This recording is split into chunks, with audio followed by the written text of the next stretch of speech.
Welcome to Quiet Scare, where horror doesn't scream, it whispers.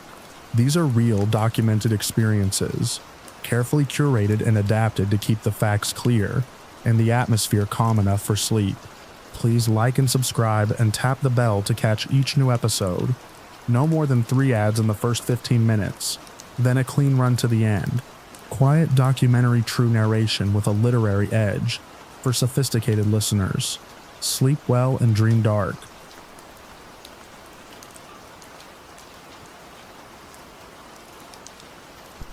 The first time I pulled into the long gravel drive leading up to Dorothy Kemper's farmhouse, I noticed how still everything was. No wind through the winter bare trees, no animals, no motion at all except for the slow sway of a porch swing, even though the air was dead calm. The house looked like it had been lifted from a black and white photo and forgotten by time. 2 stories, paint long peeled, and that sag in the roofline that told you no one had fixed anything serious in decades. My job was straightforward. I'm a home care nurse. Most of my work is light assistance, medication monitoring, and helping clients with mobility. Dorothy was 82, mostly lucid, and supposedly lived alone after the passing of her son David 3 years ago. The agency hadn't flagged anything strange, but they also hadn't done a home visit since before COVID. When I knocked, it took a while for her to answer. I almost let myself in, but then the front door creaked open, and she blinked at me like I'd just woken her. "Miss Kemper? I'm Laurel. From the agency." She didn't smile, just turned and walked inside, leaving the door open behind her. I followed. The air was dense with the smell of preserved things. Old wood, dust, and something else that I couldn't name then, but would come to dread. The living room was cluttered but not filthy, filled with the kind of heavy furniture that hadn't been moved in decades. Plastic still clung to the lampshades. She sat heavily in a recliner and gestured toward the kitchen. "If you're going to fix lunch, he'll need something too." I paused mid-step. "You mean?" Dorothy nodded, almost impatient. "David doesn't eat much, but he'll want something." I didn't respond, just walked to the kitchen, heart doing a slow cold roll in my chest. There were 2 plates already set on the table, one empty, one with toast and a sliced banana. I hadn't told her I was coming early, yet here it was, a second breakfast. I brought her tea and offered to clean. She waved it off. "No one goes down there. Just leave it at the top of the stairs." That was the first time she mentioned the basement. I hadn't even noticed a door yet. But once she said it, I saw it across the hall. Metal, bolted on the outside. Not a single lock, but 3. Industrial padlocks with thick chains drilled into the frame and studs. It didn't match anything else in the house. "Did he get hurt down there?" I asked gently. She looked at me, unsmiling. "He was born wrong. Came out wrong, but he's still mine." I reported the locks that afternoon to my supervisor, but all she said was to document it, unless there's immediate danger to the client. "We don't intervene, just keep an eye out." That was the agency way. Budget cuts meant turning a blind eye unless someone's on fire. The next week, things escalated. I was cleaning the kitchen when I heard it. A heavy step, not a creak, not a shifting board, but a solid, deliberate step on the floorboards beneath me. Then another, like someone moving slowly across the basement floor, just under my feet. I froze. It wasn't loud enough to be heard upstairs, unless you were near the center of the kitchen, standing still like I was. I waited, thinking maybe it was the furnace, but it moved again. This time toward the stairs. Dorothy didn't seem to notice. She was dozing in the recliner again, mouth slightly open, hands folded like she was at peace. I walked to the basement door and pressed my ear to the cool metal. I didn't hear breathing, but there was a scraping sound. Slow, like something being dragged. When I turned, Dorothy was standing in the hallway, eyes open wide. "Don't ever open that door." I wasn't going to. He can't leave, he knows the rules. But he gets hungry. You have to respect that. That night, I didn't sleep well. I kept thinking of her face, how alert she suddenly became, how her voice changed from cracked and sleepy to something cold, final, not pleading. commanding. I came back 2 days later with groceries. She hadn't asked for any, but I wanted an excuse. Something had settled into my brain like a splinter, unseen but catching on everything. She wasn't in the living room when I came in. I heard her in the kitchen, humming low. When I stepped inside, I saw 2 bowls of oatmeal, one with sugar and milk, the other plain, unmixed, placed on the floor near the basement door. I thought he liked toast, I asked too lightly. Dorothy didn't answer. She walked to the door and knocked 3 times, slow, spaced out. Then she picked up the bowl and slid it through a hinged flap I hadn't noticed before, like a dumbwaiter but welded shut, except for that narrow tray slot. He prefers soft things now, she said, looking at the empty hallway. He's older than he looks. I stood there for a long moment, groceries still in my arms. The oatmeal was gone from the tray when she pulled it back a minute later. From then on, I started writing things down. Times, sounds, what she said. I brought a small voice recorder and tucked it into my bag. It never picked up anything clear, just low mechanical hums, a kind of muffled movement, the occasional metallic scrape, but I knew what I heard with my own ears. There was one day I remember because the snow had just started falling, but I stayed longer than usual. Dorothy had a mild fall and needed help into bed. It was almost dark by the time I finished washing the dishes. I was gathering my things when I heard it, a knock. 3 times from inside the basement. I turned slowly. Nothing moved. The house was completely still again. I stepped closer to the door. Another knock. Same rhythm. Deliberate, I ran. The next morning, I called Adult Protective Services, gave a formal report. They said they'd send someone, but it might take days. Too many cases, not enough staff. When I arrived the following afternoon, the locks were gone. Just gone. Not broken. Not removed. No marks. The door hung loosely, slightly ajar. Dorothy was in the kitchen, stirring something thick and gray in a saucepan. She looked thinner. "He's not feeling well," she said. "You should go." I stood in the hall for a long moment. Then I did something I shouldn't have. I opened the basement door. The light at the top of the stairs was dead. I couldn't see more than a few feet down, but the smell hit me first. Sour metal and wet concrete. Decay. But not quite. Not human. I heard breathing. Not fast, not labored, just steady. And then I heard my name. Not spoken, just formed. Laurel. It came up the stairs without a voice, like my name had been swallowed, chewed, and exhaled. I closed the door hard and turned the lock, realizing too late that there was no lock anymore. Nothing to keep it shut. Dorothy stood behind me. She didn't look afraid, only tired. "He's learning," she whispered. "He copies now. He wants to be close." I left. I didn't resign, didn't file another report. I just stopped going. A week later, I heard that Dorothy had been found dead in her home. Natural causes, no mention of her son, no mention of the basement. I don't know what became of the house. Sometimes I search property records, but nothing ever updates. Sometimes, when it's very quiet, I hear my name the same way. Drawn out, half-breathed, like it's finding its way to me from somewhere deep, far underground.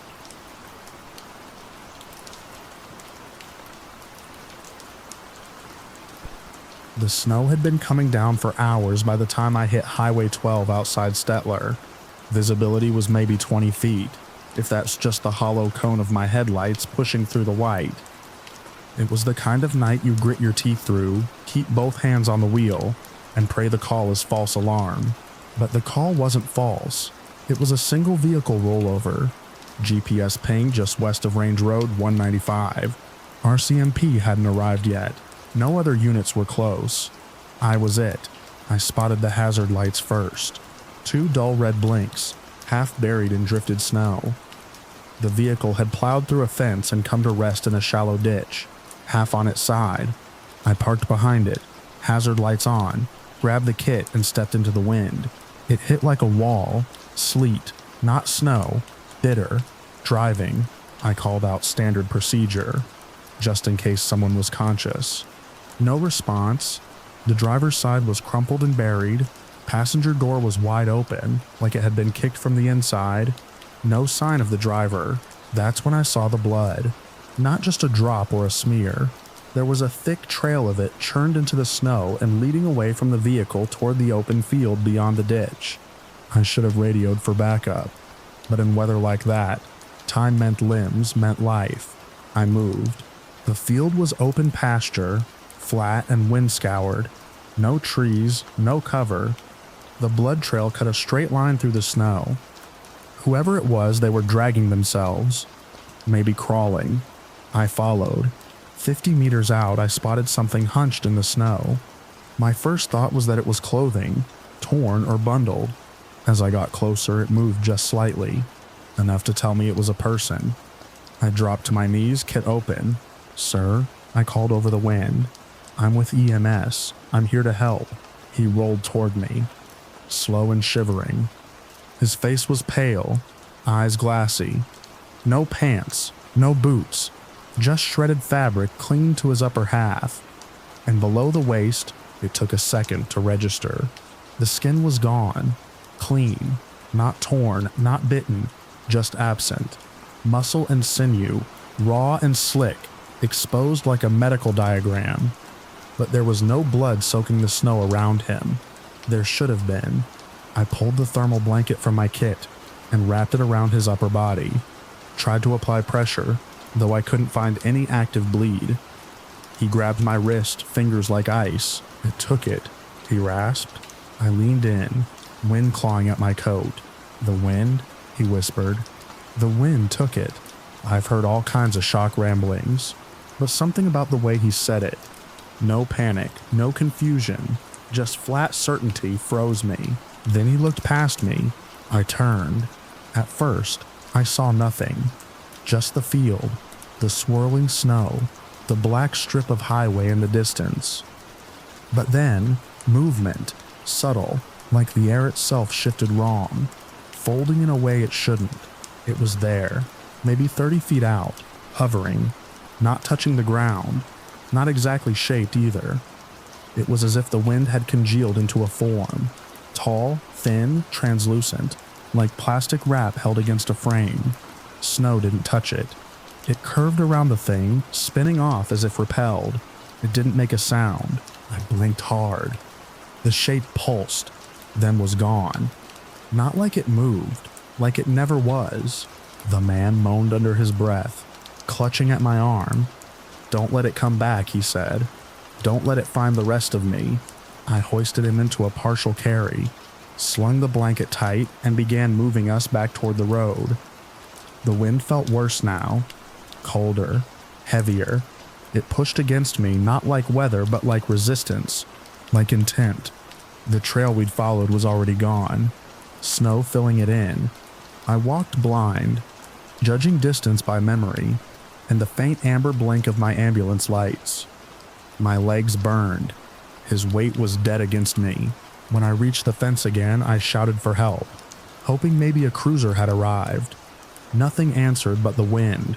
I got him into the back of the rig, sealed the doors, and cranked the heat. He was barely conscious, skin tone fading, but his vitals were holding against all odds. I hooked up fluids, started warming measures, then radioed dispatch. Static crackled, but I got through. ETA for backup, 20 minutes. I glanced out the rear window.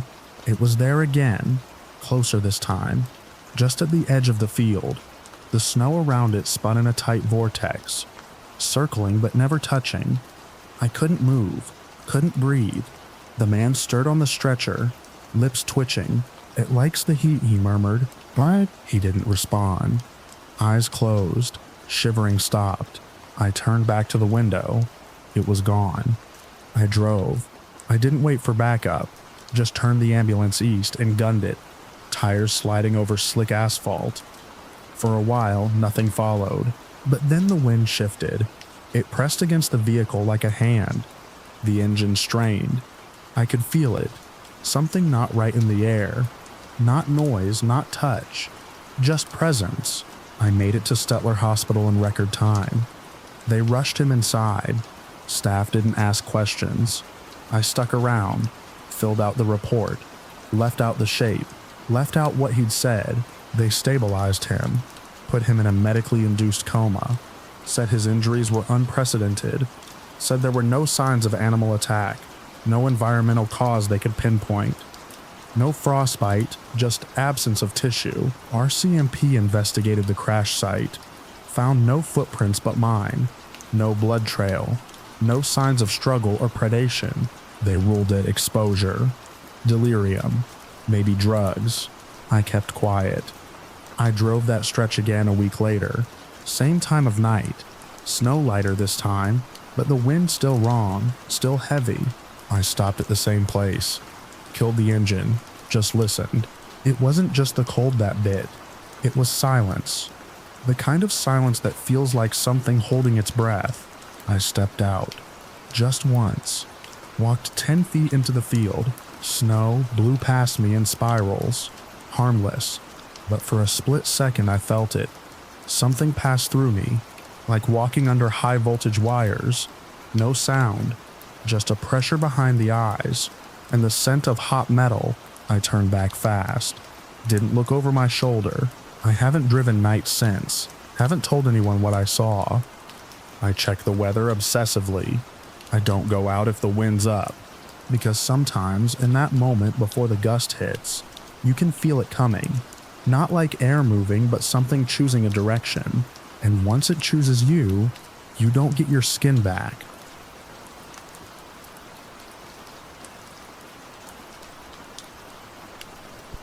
I took the night shift at Champion Elevator, mostly for the paycheck.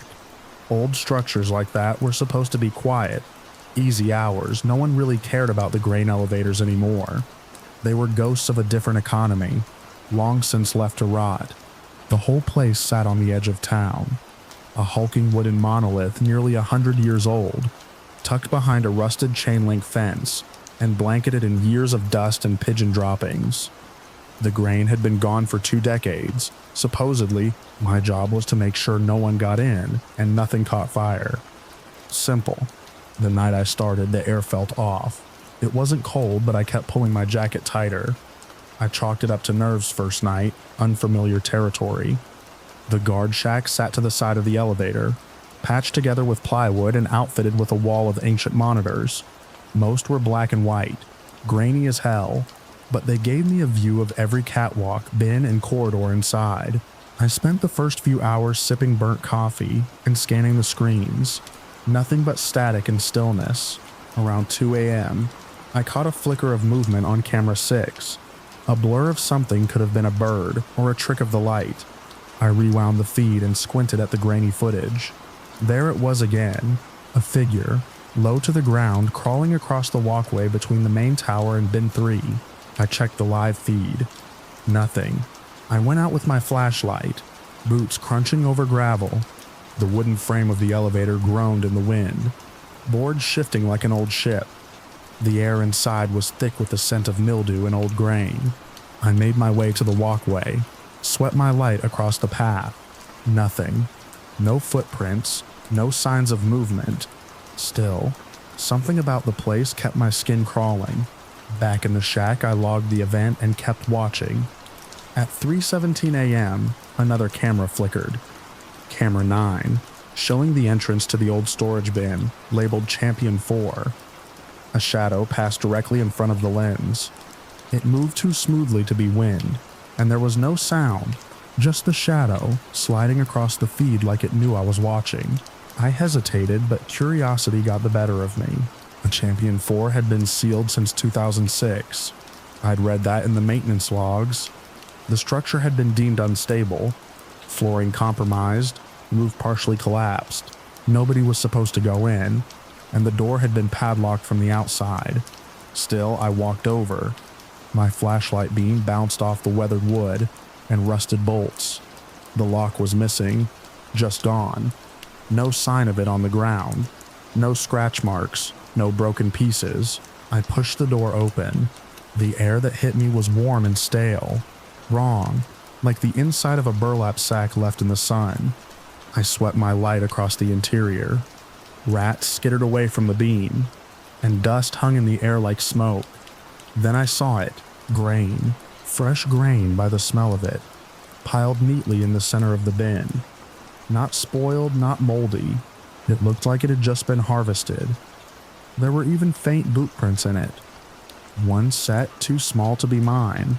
I turned to leave, and the door slammed shut behind me. I threw myself at it, but it wouldn't budge. There was no lock inside, just flat metal and splintering wood. I pounded on it, shouted, tried to kick it open, but it didn't move. It hadn't latched naturally. Someone had locked it from the outside. I turned around, backing into a corner, flashlight trembling in my hand. The grain pile was shifting, slowly, like something was burrowing into it from below. No sound, just the soft hiss of grain cascading over itself. I pressed back against the wall, heart pounding, mouth dry. Then everything stopped. The grain stilled. The air settled. I waited for what felt like hours, but my watch said it had only been 10 minutes. I tried the door again, still locked. The flashlight flickered and went out. I held my breath, surrounded by darkness so complete I could hear it pressing against my ears. My eyes adjusted slowly, but there was nothing to see. No windows, no light seeping through the wood, just the smell of grain and the faint sound of breathing that wasn't mine. It was faint, but steady. Inhale, pause, exhale. I didn't move. I didn't make a sound. I couldn't. A creak echoed from the far corner of the bin. Something shifted. A soft step in grain, then another. Slow, deliberate, coming closer. I pressed my back harder into the wall, trying to become part of it. The step stopped a few feet in front of me. I should have seen something. Even in the dark, shapes move. But there was nothing.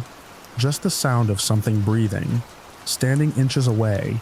Then, like a switch flipped, the door behind me groaned and swung open. I fell backward into the night air, gasping.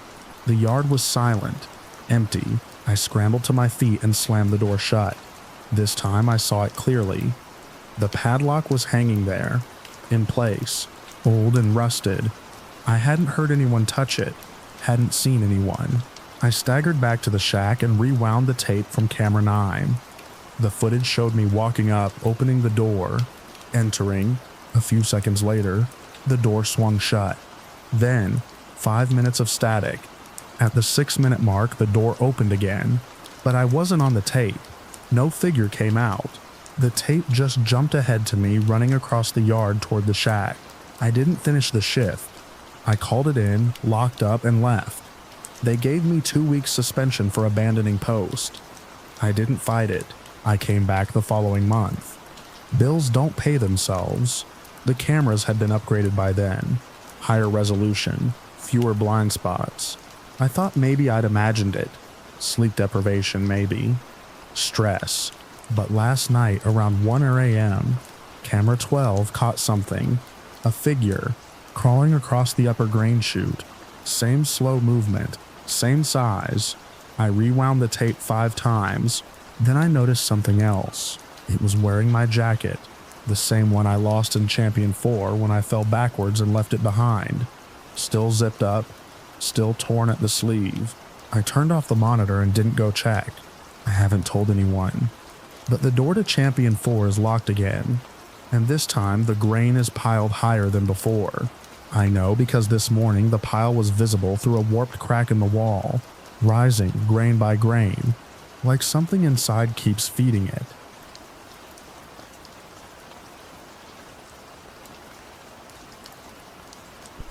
I took the last turn too fast and the gravel kicked up under my tires, but the Rowley Hotel came into view just ahead, tucked into the bones of a forgotten mining town no one had cared about in a century. It looked like it shouldn't still be standing. 3 stories of sun-bleached wood, most of the windows broken, the top floor sagging on one end like it had given up trying to hold its head high. I parked across from the shell of what used to be a general store and stepped out into air that smelled like dust and pine pitch. Noon sun painted everything harsh and colorless, shadows cutting hard lines on the ground. The only sound was the wind hissing dryly through weeds growing up through the cracked boardwalk. The Rolly was my third location that week.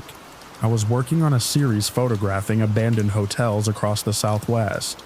Places that had once bustled with voices and music, now left to rot in silence. The Rolly was the furthest gone of any I'd visited. It hadn't been updated, protected, or cleaned up for tourists.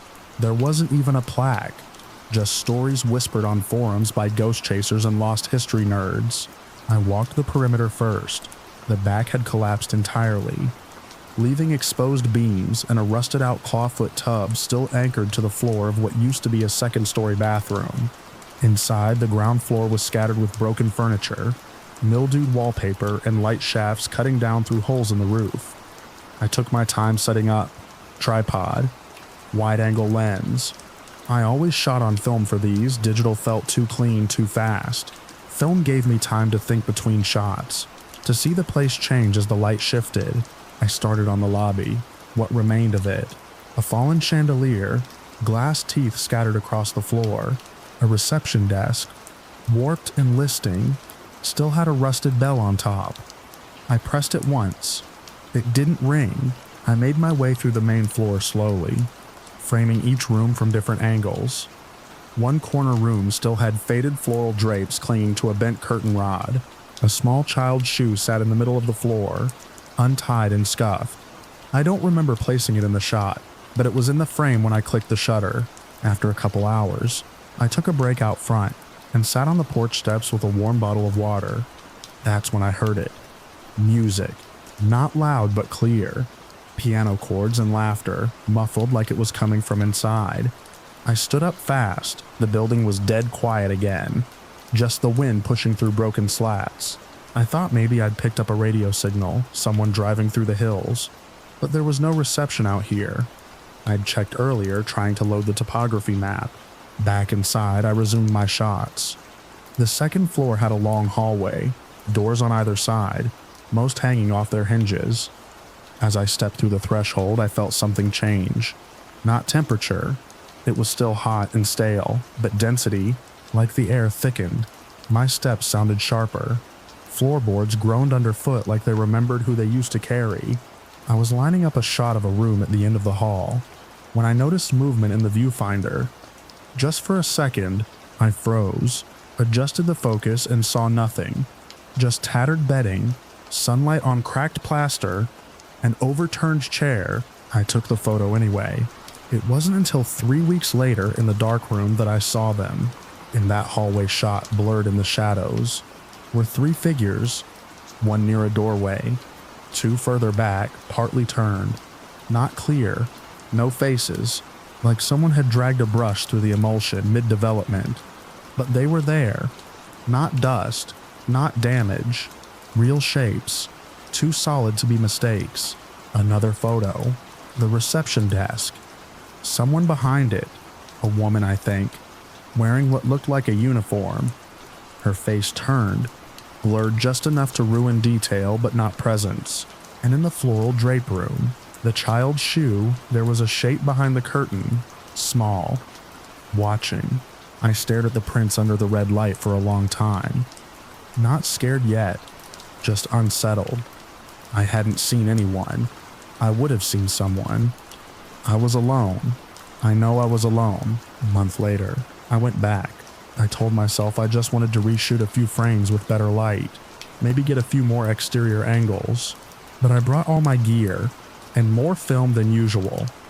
I also brought a heavy flashlight and a crowbar, just in case. This time the air was colder, overcast sky. The hotel loomed darker, flatter, like the light refused to land on it. I moved faster through the first floor, retracing shots. When I reached the second floor again, the hallway looked unchanged, but the last door on the left, one I hadn't entered before, was closed. Solid. I tried the knob. It didn't budge. What struck me was that it shouldn't have been locked. I'd walked past it on my first visit. It had been open then.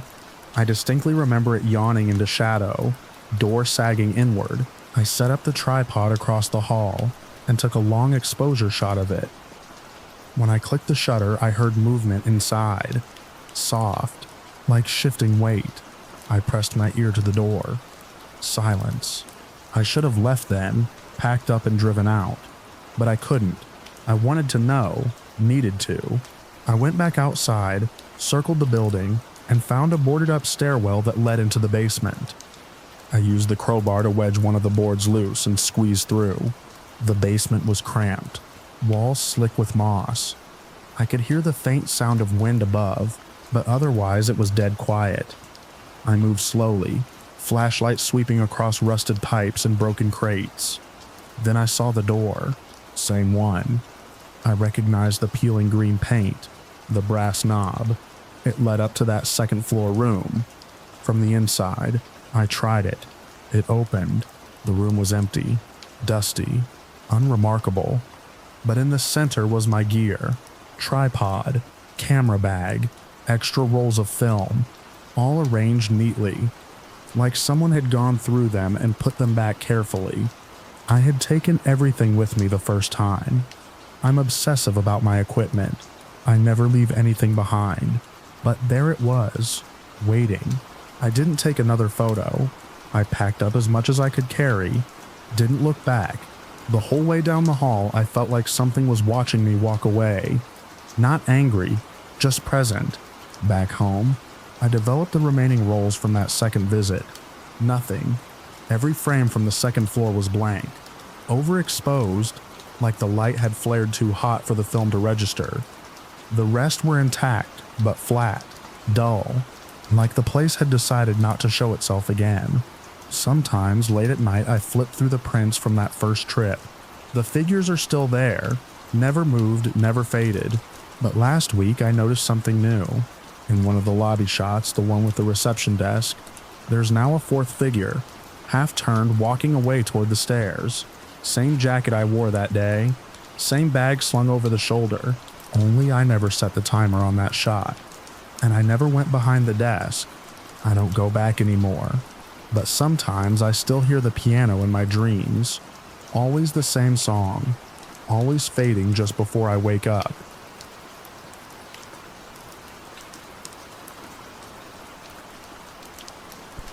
I never used to believe in places having intentions. Structures, geography, abandoned sites. We like to think they're just environments. Passive, static. I believed that right up until the Wayne mine. We'd driven 4 hours that morning to reach it. Me, Sarah, and Jay taking winding back roads that clawed their way through crumbling hillsides and scattered farms. The kind of places where the trees grow too close to the road and the towns feel like they're holding their breath. The mine sat buried in the slope above a dried creek bed, covered in ivy and old warning signs. We parked just out of sight, killing the engine under a dim gray sky. It wasn't raining, but the air had a wet smell, like soil recently turned. The three of us had been urban explorers for a few years. We documented abandoned hospitals, forgotten schools, collapsed bunkers. It was part thrill, part obsession. And mines? Mines were gold. The Wayne mine was a local legend, sealed since the late 60s after a fatal collapse and a string of disappearances. Locals said the mountain never gave up the bodies. I remember a man outside the gas station shaking his head when Jay asked for directions. "That place eats people," he muttered, already turning away. We laughed it off. We'd heard worse. Getting in wasn't hard. The boards across the entrance were half rotten, and Jay brought bolt cutters just in case. Inside, the temperature dropped 10 degrees instantly. Our headlamps flicked across damp walls and broken rails, vanishing into the dark. It smelled of rust and mildew, layered with something animal, something stale. Sarah walked ahead of me, always the brave one. She wore her camera rig like armor. Jay hung back checking our GPS ping. The mine was bigger than we'd expected, with multiple shafts branching deep underground. We passed shattered carts, rusted tools, even a helmet pinned beneath a boulder. I remember thinking how still everything was. Not just quiet, but still, like the mine was holding itself steady while we moved through it. About 2 hours in, we found the tunnel. Narrow, sloped, descending deeper than the others. There was no light down there. Not even the scattered holes we'd seen in other shafts where roots or erosion let the sun in. Just black. Jay hesitated, but Sarah pushed forward, her light slicing into the slope. "This one feels different," she said. And it did. The walls were smoother, carved. We couldn't tell. The air felt thicker, harder to breathe. We went single file, the ceiling brushing our heads. About 50 yards in, I saw something gleam on the floor. Not metal, not mineral, teeth, human, recent. Small molars scattered near a clump of long dark hair, caught on a jag of rock.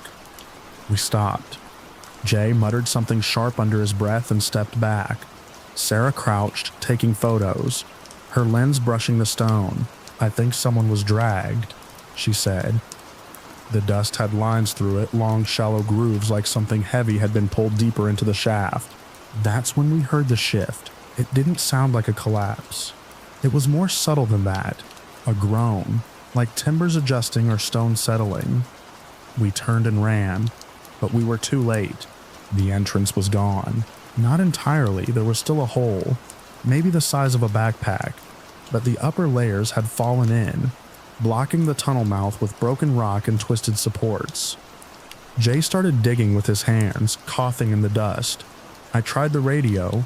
Nothing but static. Sarah stood staring at the hole. "No way any of us fit through that," she whispered. She was right. It was too small even for her. And she was 5'3" on a good day. We didn't panic. Not yet. We'd been in bad spots before. Flooded tunnels, locked boiler rooms, even a collapsed stairwell once in a power plant. We'd get out. We just needed to backtrack, find a side shaft or a vent. So we kept moving. The mine narrowed again after the collapse. We followed a slight draft downhill, reasoning that air meant an exit. We passed another clump of hair, lighter this time, gray blonde, still fresh. That's when Jay started breathing funny. Short gasps like he couldn't catch his breath. He leaned against the wall, muttering about needing to rest. Sarah and I argued. I wanted to press on, but she wasn't leaving him. So we stayed. 30 minutes, maybe more. I saw the first shape during that pause. A flicker in my peripheral, like something slipping around a bend just as my light hit it. Not an animal too tall, too smooth. I said nothing. We moved again. Slower now. Every turn looked the same. Dark rock, slick stone, small bones scattered like confetti. Not human.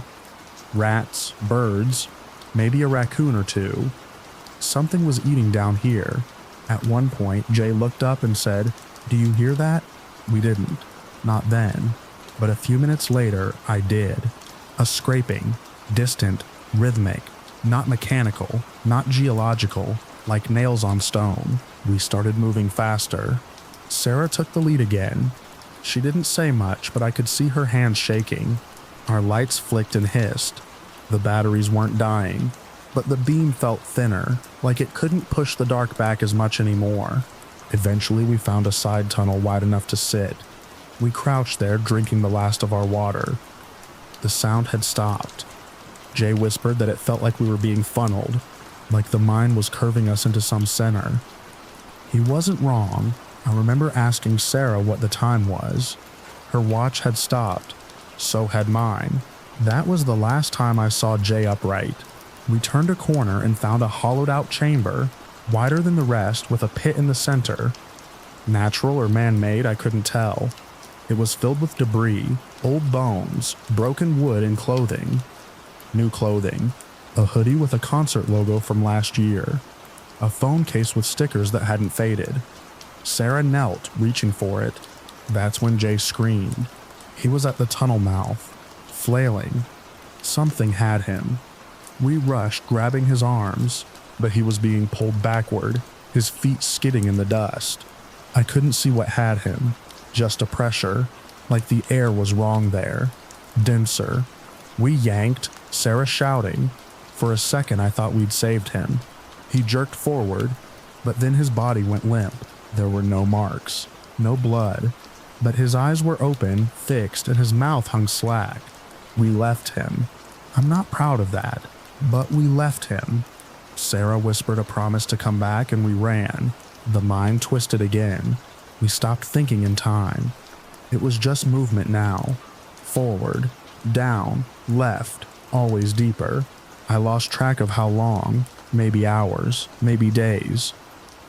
We slept in turns, using our backpacks as barriers across tunnels. I dreamed of things scuttling just out of sight. Sometimes I'd wake and find Sarah watching the dark, her face blank. We found the second hole sometime later. Like the first, too small for an adult, but letting in a sliver of light. We shouted, but it echoed back wrong. Swallowed too fast.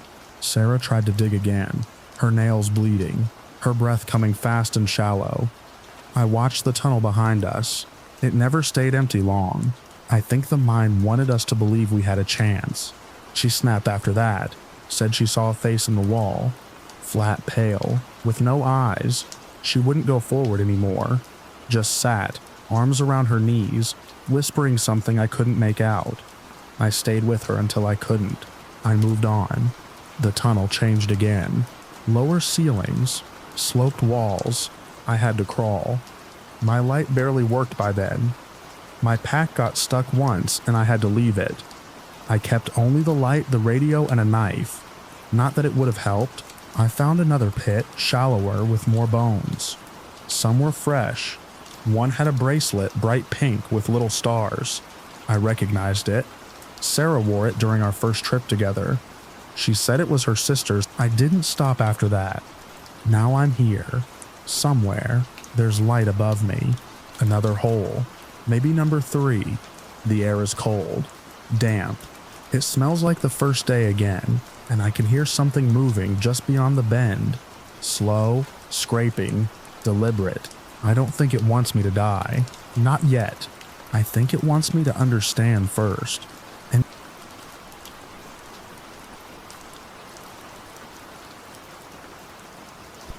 it was just past 11 p.m. when I hit the warning light.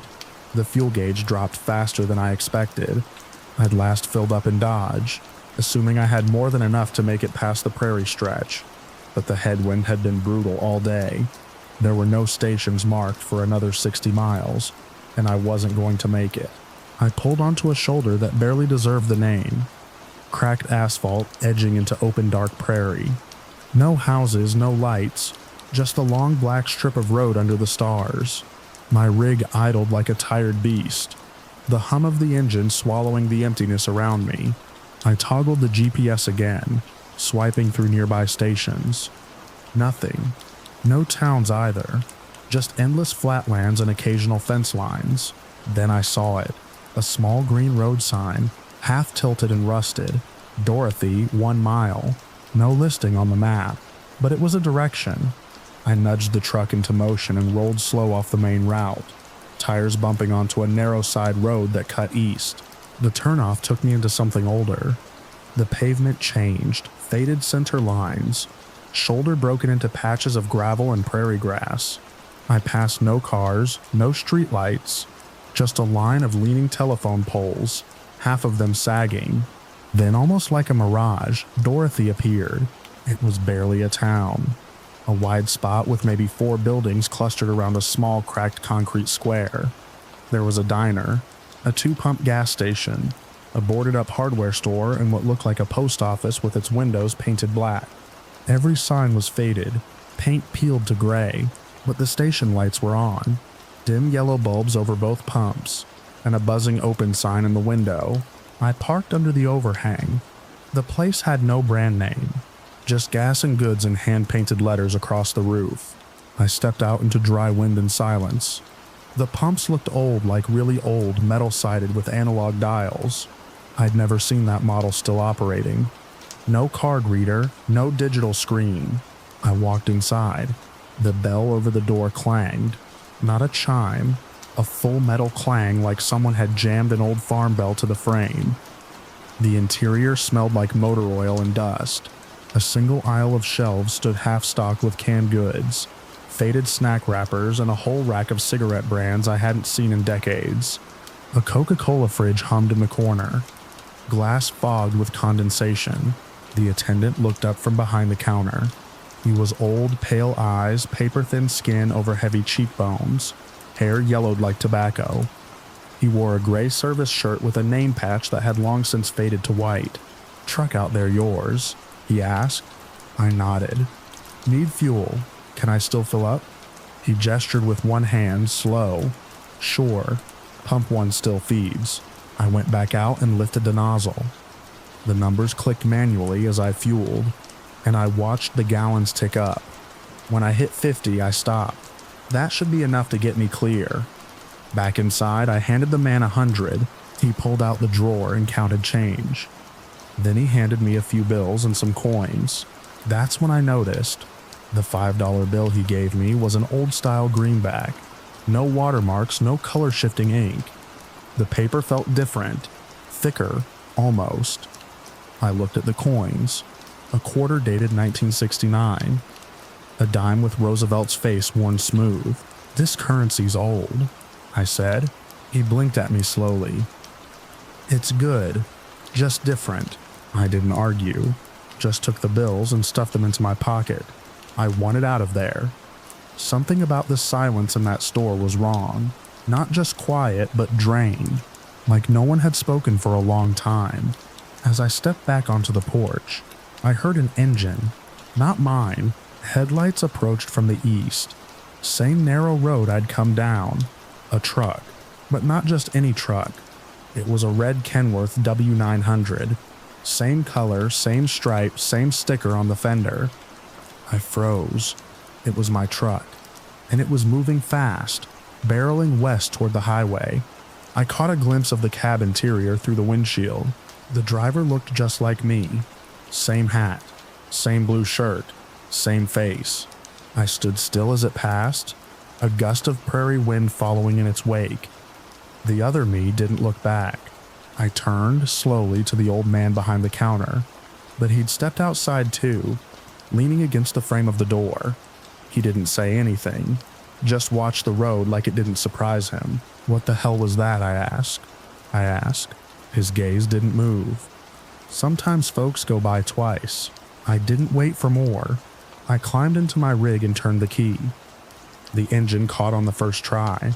I swung the wheel hard and backed onto the road, following the taillights except they were already gone. Nothing ahead but the blacktop and the faint outline of the sign I'd seen on the way in. Dorothy, 1 mile. But the sign wasn't rusted anymore. It was clean. Bright green with reflective lettering.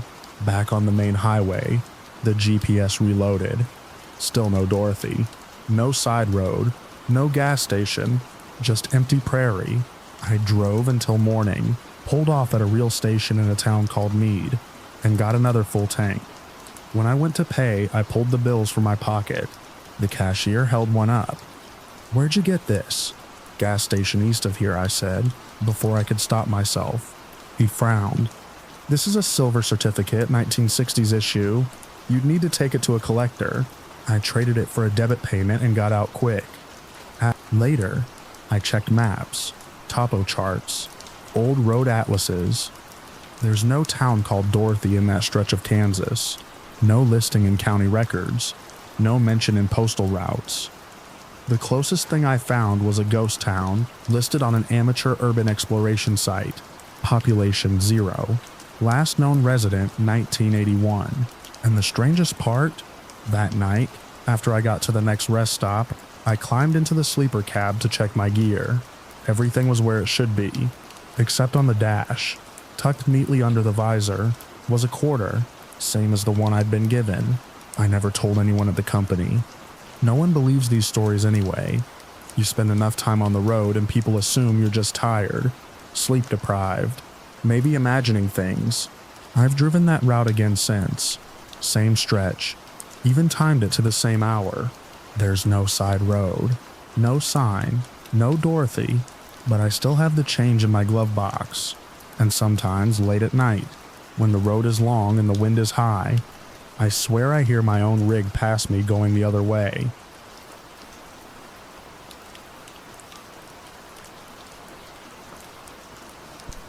I remember waking up to the sound of the upstairs radiator groaning.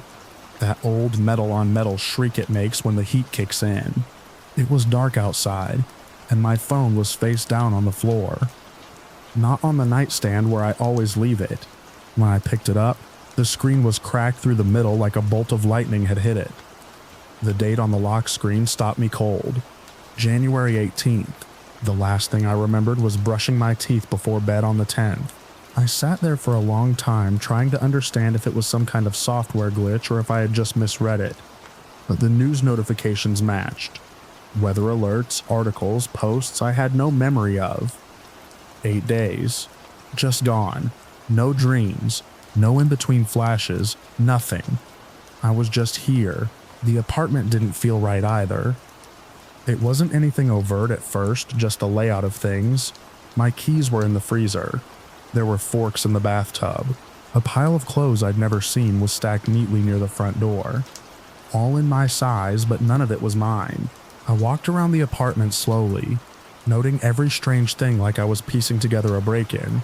Only nothing was stolen. A clump of my hair, maybe 2 fistfuls, had been stuck with packing tape to the inside of the closet door. My fingernails were jagged and short, some broken below the quick. My back itched. When I checked in the bathroom mirror, I found 4 thin, parallel scratches down the middle of my spine, too clean and evenly spaced to be random. There was a smell in the air too, something like scorched plastic or burnt insulation, faint but persistent. I cracked the window and walked into the kitchen. Every cabinet door was open, but every single item inside was stacked with mechanical precision. Alphabet soup cans aligned by expiration date, pasta noodles sorted by length, a full loaf of bread laid slice by slice across the linoleum. Like I'd been creating some kind of ritual trail. The writing started small, just a few lines behind the fridge. Almost missed it entirely. It wasn't English or any language, really. It looked like symbols drawn with a dry marker, each one a small tower of loops, curls, or hooked angles. No repeated patterns, no order, just there. I scrubbed them off with vinegar and an old sponge, and tried not to think about it. By the 3rd day after I returned, the sleep stopped coming. My body felt rested, but something inside wasn't. I would lie still for hours at night, eyes closed but never drift. My thoughts raced, skipped, collapsed in on themselves. When I stood up too fast, the walls would shimmer, not like vertigo, but like they were trying to stretch and pull away from me. That's when the noises started. A low hum, not quite like a machine, but not natural either. It came from the corners of the apartment. Never the same place twice. I would stand under the vent and hear it above me, move to the window and it would vibrate behind the couch. Always at the edge of perception, like it didn't want to be heard, like it was checking to see if I was still paying attention. The scratches multiplied. Not deep, but precise. Always in groups of 4, as if something small had touched me in my sleep on my thigh, behind my knee, across my ribs. I started photographing them thinking maybe I could show someone, but the photos never showed the marks clearly. The light washed them out, the lines blurred. Even with flash, the skin just looked irritated, nothing more. I stopped leaving the apartment. I stopped answering texts. I wasn't sure who to trust or how to explain what I didn't understand myself. Something had happened. Something was still happening. I felt watched, not in the paranoid sense, but like I was the only moving piece on a very specific board, and whatever had moved me off it was waiting to see what I'd do next. By the 5th day back, the writing was on every wall. Most of it was behind furniture, under the rug, on the ceiling inside the pantry. Some of it was only visible with a blacklight I found in the junk drawer. Every symbol was different, but they began to cluster. They formed long vertical columns, almost like lines of code. Occasionally, a set would be circled. Once, a tiny square had been drawn beneath them, with 2 stick figures inside it. Both had black ovals where the heads should be. I started recording audio overnight with a spare phone. The files always corrupted after a few hours, or picked up only static. But once, for 13 seconds, there was a voice, not words, just a tonal pattern, something halfway between a melody and a distress signal. I couldn't replicate it. When I played it back again, the file was blank. On the 7th day, I left the building. I don't even remember deciding to. My feet just carried me out. No coat, no phone, just a vague pull like a dream pulling me forward. I walked 4 blocks, turned left, then again until I reached an old lot behind a burnt-out diner.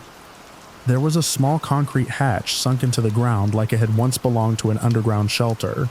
I had never seen it before, not even in daylight. I stood over it, waiting for something. No sound came, no motion, just the sudden pressure behind my eyes, like something deep inside me remembered this place. Even if my brain didn't, I ran home without turning around once. Once that night, I boarded up the windows and pushed furniture against the doors. I threw salt in every corner and left every light on. I didn't sleep. I didn't blink. At some point near dawn, something knocked on the ceiling. 3 slow taps, then silence. I moved out the next day. I didn't tell anyone where I was going. I signed a lease under a different name in a different city. I changed my number. I threw out the clothes I'd found. I deleted the photos, but the scars are still there. 8 sets of 4, 1 for each day I was gone. And sometimes when the heat kicks in and the walls creak, I still hear that hum in the corners just faintly, waiting for me to remember more than I should have.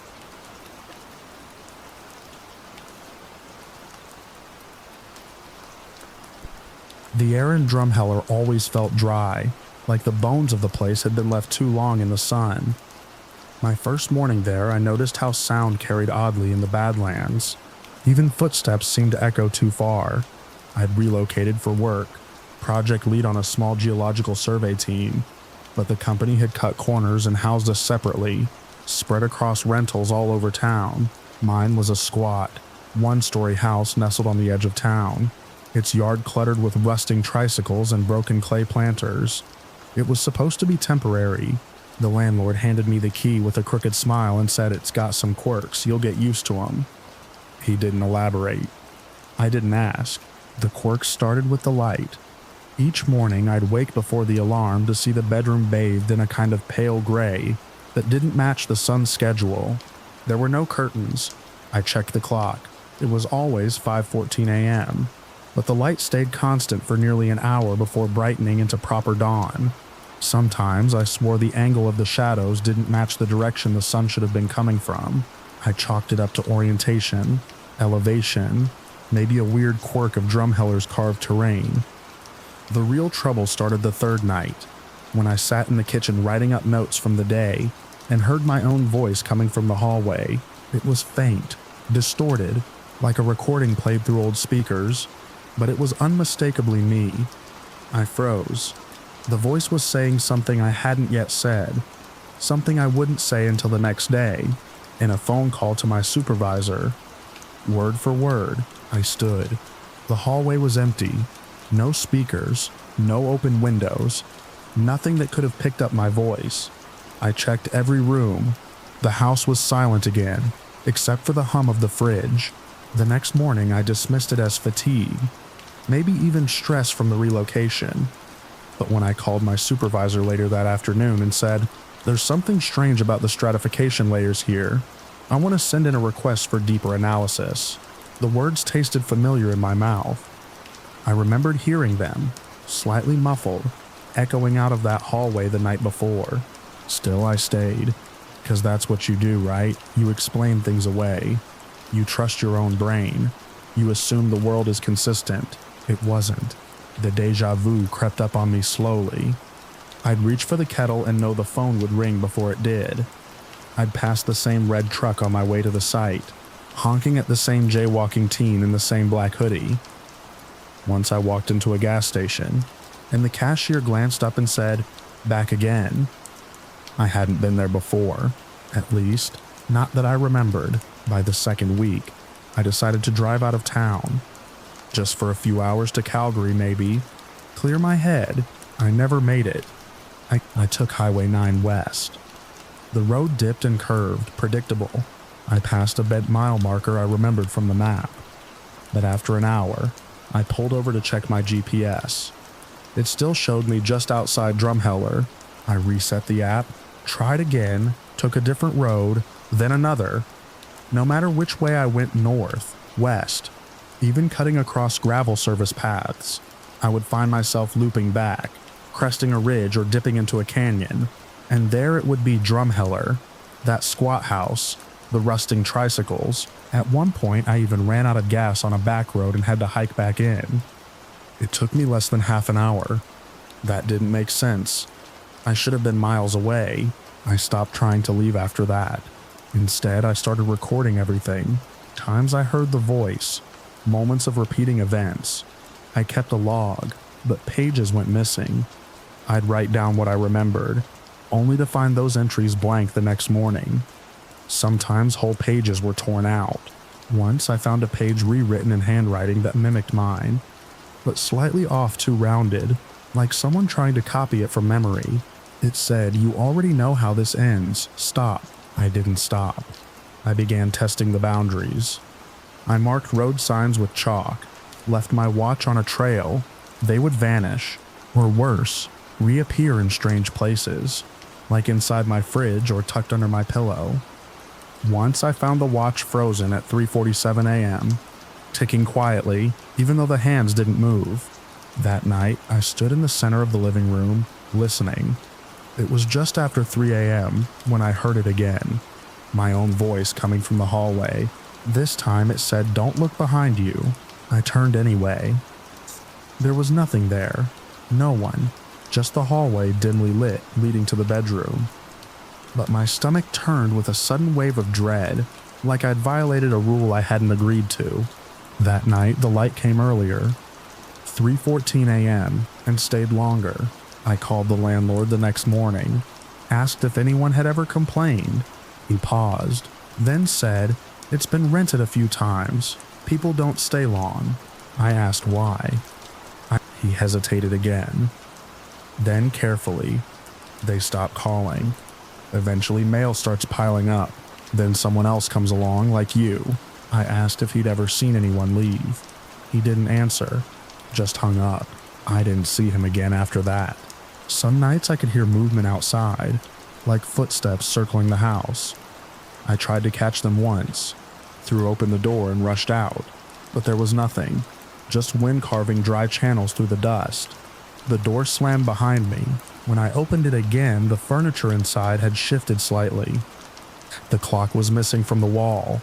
My laptop, which I'd left open, was closed and warm to the touch, like someone had just used it. I stopped using the bedroom. I slept on the couch with the lights on, but the house grew bold. I'd wake up to the TV playing static, even though it wasn't plugged in. The microwave would flash 12 all, over and over, even if I reset it. Once the bathroom mirror reflected the kitchen behind me, instead of the hallway. I tried smashing it. When I came back hours later, it was whole again. There's a loop here, some curl in time or space that's anchored to this town. Maybe to this house. I've tested it a dozen ways, but I'm always pulled back to the same beginning. The red truck, the shadowlight mornings, the voice in the hallway. Each time it feels thinner, like I'm wearing through layers of reality. Last week, I watched myself walk down the hall. I was holding a cup of coffee and mumbling, a perfect mirror of my morning routine, but I was watching from the living room couch. Then I blinked, and I was back in the hallway, coffee in hand.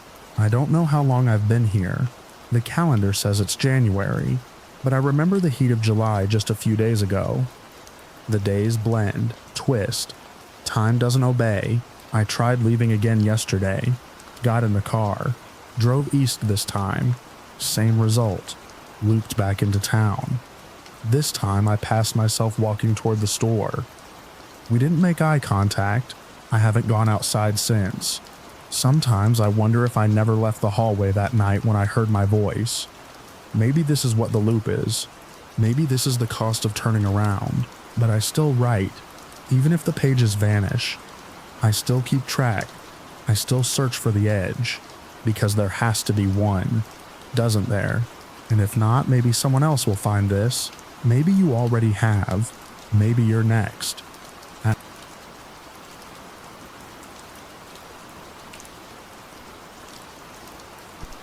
I teach 10th grade history in a rural Alabama town. Most folks around here know each other or at least recognize faces at the grocery store or gas station.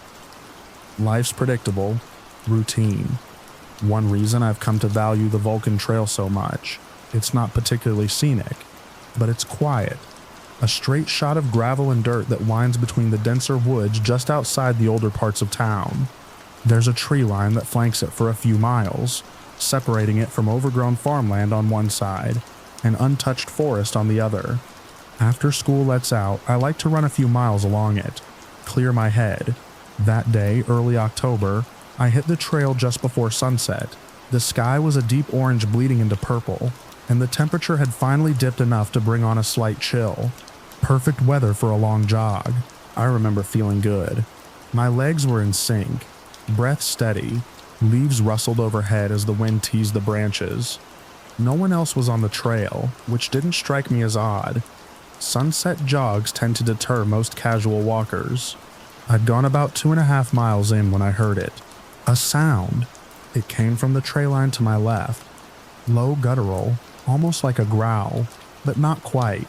It wasn't loud, but it cut through everything else, silencing the birds, the rustling leaves, even the rhythmic thump of my own footfalls. I stopped in my tracks and pulled my earbuds out, thinking maybe a coyote or wild dog had wandered close to the trail. But the woods stayed quiet after that. Too quiet. Then it came again. A little louder this time. Not a growl, not a bark, not even a snarl. It was wet, like something breathing with a damaged throat. Guttural and vocal. Too vocal. It didn't match any animal I'd ever heard in these parts. And I've lived here my whole life. My dad used to hunt. I've seen coyotes, bobcats, even the occasional bear. But this was different. It felt off, like it was trying to mimic something, like it wanted to be heard. I squinted into the trees. The trail where I stood had a break in the brush, maybe 15 feet wide, a narrow opening where the undergrowth dipped into a slight ravine. On the far side, the trees thickened into dark silhouettes, trunks close together, almost unnaturally so. That's when I saw it. At first, I thought it was a tree stump, but it moved, a shape, darker than the shadows around it, hunched and motionless just inside the tree line. At first, it blended in like camouflage, but as my eyes adjusted, I made out the contours, long arms, a body low to the ground but too wide, too long. The torso was sunken, almost concave in the middle. Its limbs were wrong, too many joints, bending in unnatural ways even as it stood still. And then I saw the eyes. It was watching me, not the way a deer or even a predator watches. Those eyes were too focused, too intelligent. It wasn't sizing me up as food. It was studying me, assessing me. I felt something that I haven't felt since I was a child. Waking up from nightmares of something standing in my room, a deep primal alertness, like some old part of my brain. The animal part knew exactly what I was looking at, and wanted no part of it. The creature didn't move. Not at first, it just watched. I thought about running, I really did, but something in me said don't. Like movement would provoke it, so I backed up, slow and steady, never turning my back. 10 feet, 20, then I blinked, and it was gone. No sound, no branches breaking, no rustle of leaves, just gone. I froze, heart pounding. Nothing in the woods moves that fast. Not silently, not without some sign. I waited, half expecting it to reappear, to come charging out of the woods, but nothing did. Eventually I turned and jogged, then sprinted back the way I'd come. I didn't stop until I reached the parking lot near the old quarry entrance. I stood by my car, hands on my knees, breath ragged. I kept scanning the trail behind me, expecting to see those eyes again. I told myself I was tired. Maybe I'd imagined it. Trick of the light. A deer with mange. Some malformed bear. But deep down, I knew that thing wasn't from here. The next day, I didn't go running. That turned into a week, then 2. I told myself it was the weather, or grading, or the early sunsets. but I couldn't shake the feeling of being watched. One afternoon, I tried to tell a colleague at school about it. She laughed, said maybe I saw a bobcat or a wild dog with mange. I nodded along, but I could tell she didn't believe me. I didn't push. Then something strange happened. A student quiet kid, loner, stayed after class one day. He asked if I still ran the Vulcan Trail. I hadn't mentioned it to anyone, but I nodded. He said, "You ever hear anything out there? Like something trying to talk?" I didn't say anything for a minute. I didn't need to. He nodded slowly. "Yeah, thought so." Then he left. No explanation, just that. That night I couldn't sleep. I kept thinking about those eyes, the way they looked at me. Not hungry, not angry, curious, like it was waiting. So I went back. I don't know why. Maybe I wanted to prove to myself it wasn't real. Maybe some small part of me needed closure. It was dusk again when I arrived. The sun bleeding orange and red behind the trees. The trail was empty. I walked this time slow, listening for anything out of place. Half a mile in, I heard it again. The same guttural sound, closer now, and almost amused. But I didn't run. I stopped, turned to face the trees, and I spoke. "I see you." At first, nothing. Then I heard movement. Slow, deliberate. Not threatening, but there. I never saw it again. Not directly, just shadows in the trees. A flicker of something tall and dark moving between trunks. Watching. Not advancing. Not retreating. It followed me all the way back to the trailhead. I never turned my back. Since then, I've stopped jogging altogether. I drive a different route home now. But every so often when I step outside at dusk, I get that same feeling. The pressure in the air. The static under the skin. Like something's near. Waiting. And when I look toward the woods, I swear I see a shadow that doesn't belong. If you ever find yourself out near the Vulcan Trail, and you hear something breathing with a broken voice, something that sounds almost like language, don't run, don't speak, just walk, and don't look back.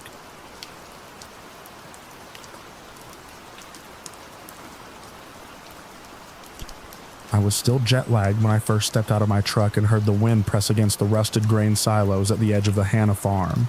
The prairie spread flat and pale gold under a bruised afternoon sky, the horizon trembling with heat, even in late September. It was the kind of land that seemed like it was waiting to forget you. The farm had belonged to my grandfather, George Hannah. I barely knew him. My mom stopped visiting when I was still a kid, and I only remembered the smell of pipe tobacco in a silence so deep it made your ears ring. After his death, I got the call from the lawyer. No will, no heirs but me. Just a signed deed and a key in the mail. 2 weeks later. The house was old and lean, its clapboard split like dry skin, the paint bleached to a dull gray. Inside it smelled like dust and the sweet rot of old wood. I walked through it in silence, floorboards creaking beneath my boots. Everything was still in place, armchairs stiff with plastic covers, dishes neatly stacked, a calendar stuck on June 1983. There was no electricity, no plumbing beyond a pump well in the yard, just the kind of silence that pressed against your ribs. I wasn't planning to stay. A quick inspection, maybe a few photos for the realtor, but I kept finding little things that delayed me. A box of war medals in the attic, a drawer filled with unsent letters in my grandfather's tight, nervous script. And then, on the third day, I found the door in the basement. The main basement was unremarkable. Stone walls, mildew, some broken furniture. But behind the furnace, I noticed a faint breeze. I tapped on the paneling and found a false wall. It took effort and a crowbar, but eventually it swung open, revealing a narrow hallway descending deeper into the earth. My flashlight picked out concrete steps and rusted rails descending steeply into the dark. At the bottom was a locked door, the kind with a heavy padlock and chain, like something you'd see in an old bomb shelter. It looked untouched for decades. The lock gave way after a few hits with the crowbar, the clatter echoing like gunfire in the small space. Inside was a single room, maybe 10 by 10. Cement walls, no windows, One flickering bulb dangling from a cord overhead. Shelves lined two sides of the room, filled with labeled boxes. I scanned the labels. Newspaper clippings, 1973, Kowalski, S-notes, receipts and maps, Dixon, correspondence. In the center of the room was a metal table. On it, an old reel-to-reel tape recorder and a thick binder labeled confession drafts. I flipped through it. The handwriting was my grandfather's again. The first page read, "If you are reading this, then I am dead, and my silence has lasted long enough." The next 30 pages were a slow, halting narrative. Names, dates, places. Most of it circled around a woman named Sarah Kowalski, who had disappeared in 1972. She'd been working in a nearby town as a teacher, just 24 years old. One spring day, she vanished on her way home. The case had gone cold. Her name appeared once on a newspaper clipping I found in the boxes. The headline reading, "Local woman still missing. Family desperate for answers." My grandfather's notes weren't a confession to a murder, but they described a cover-up. He hadn't been alone. He named another man, Douglas Peterson, a neighbor who still lived 2 miles down the road. The notes made it clear. Sarah Kowalski had been killed, and my grandfather had helped hide it. The next morning, I drove to Peterson's place. The man who answered the door was old, rail-thin with clouded eyes and a sun-beaten face. His house was smaller than ours, cluttered with tools and the smell of motor oil. When I told him I was George Hanna's grandson, he went very still. We sat on his porch, the wind pushing the cornfields like waves. I told him what I'd found, carefully watching his face. He didn't deny it. He just asked if the old man had kept it all, and when I nodded, he looked out over the fields and said, "I always figured he'd outlive me and take it to his grave." Peterson spoke in fits and starts. He was younger than George back then, only in his early 20s. Said Sarah Kowalski was a problem, though he never said why. That part was always vague. One night there'd been an argument in the barn. She fell, maybe she was pushed. George had helped dispose of the body. No details, just buried where nobody would look, under the north hay line. That was it. A mutual silence. A rotten secret sealed by time and isolation. He asked me what I planned to do. I didn't answer. We sat there as the sun went down and the shadows thickened. I didn't sleep that night. I reread the binder, pored over the maps, listened to one of the old tapes. It was mostly my grandfather speaking in a slow, low voice, rehearsing his confession, correcting himself, crying once near the end. The next morning, I drove to the county sheriff's office. I brought the binder, the boxes, the tape. They sent a forensic team out the next day. They found Sarah's remains exactly where the note said they'd be. Bones wrapped in canvas under 4 feet of earth near the hay line. Her name still faint on a brass bracelet. Peterson was arrested without incident. He didn't deny it. Just sat there, hands folded, and said, "Guess that's that then." The news ran a short piece about it, cold case cracked after 54 years. My name wasn't in the article. I didn't want it to be. I signed the sale papers for the farm. A month later, took one last walk through the house. In the hallway, sunlight cut across the floorboards in long strips. The silence felt different now. Not heavy, just empty. I left the key on the kitchen table, the door swinging shut behind me as the wind moved through the fields one last time.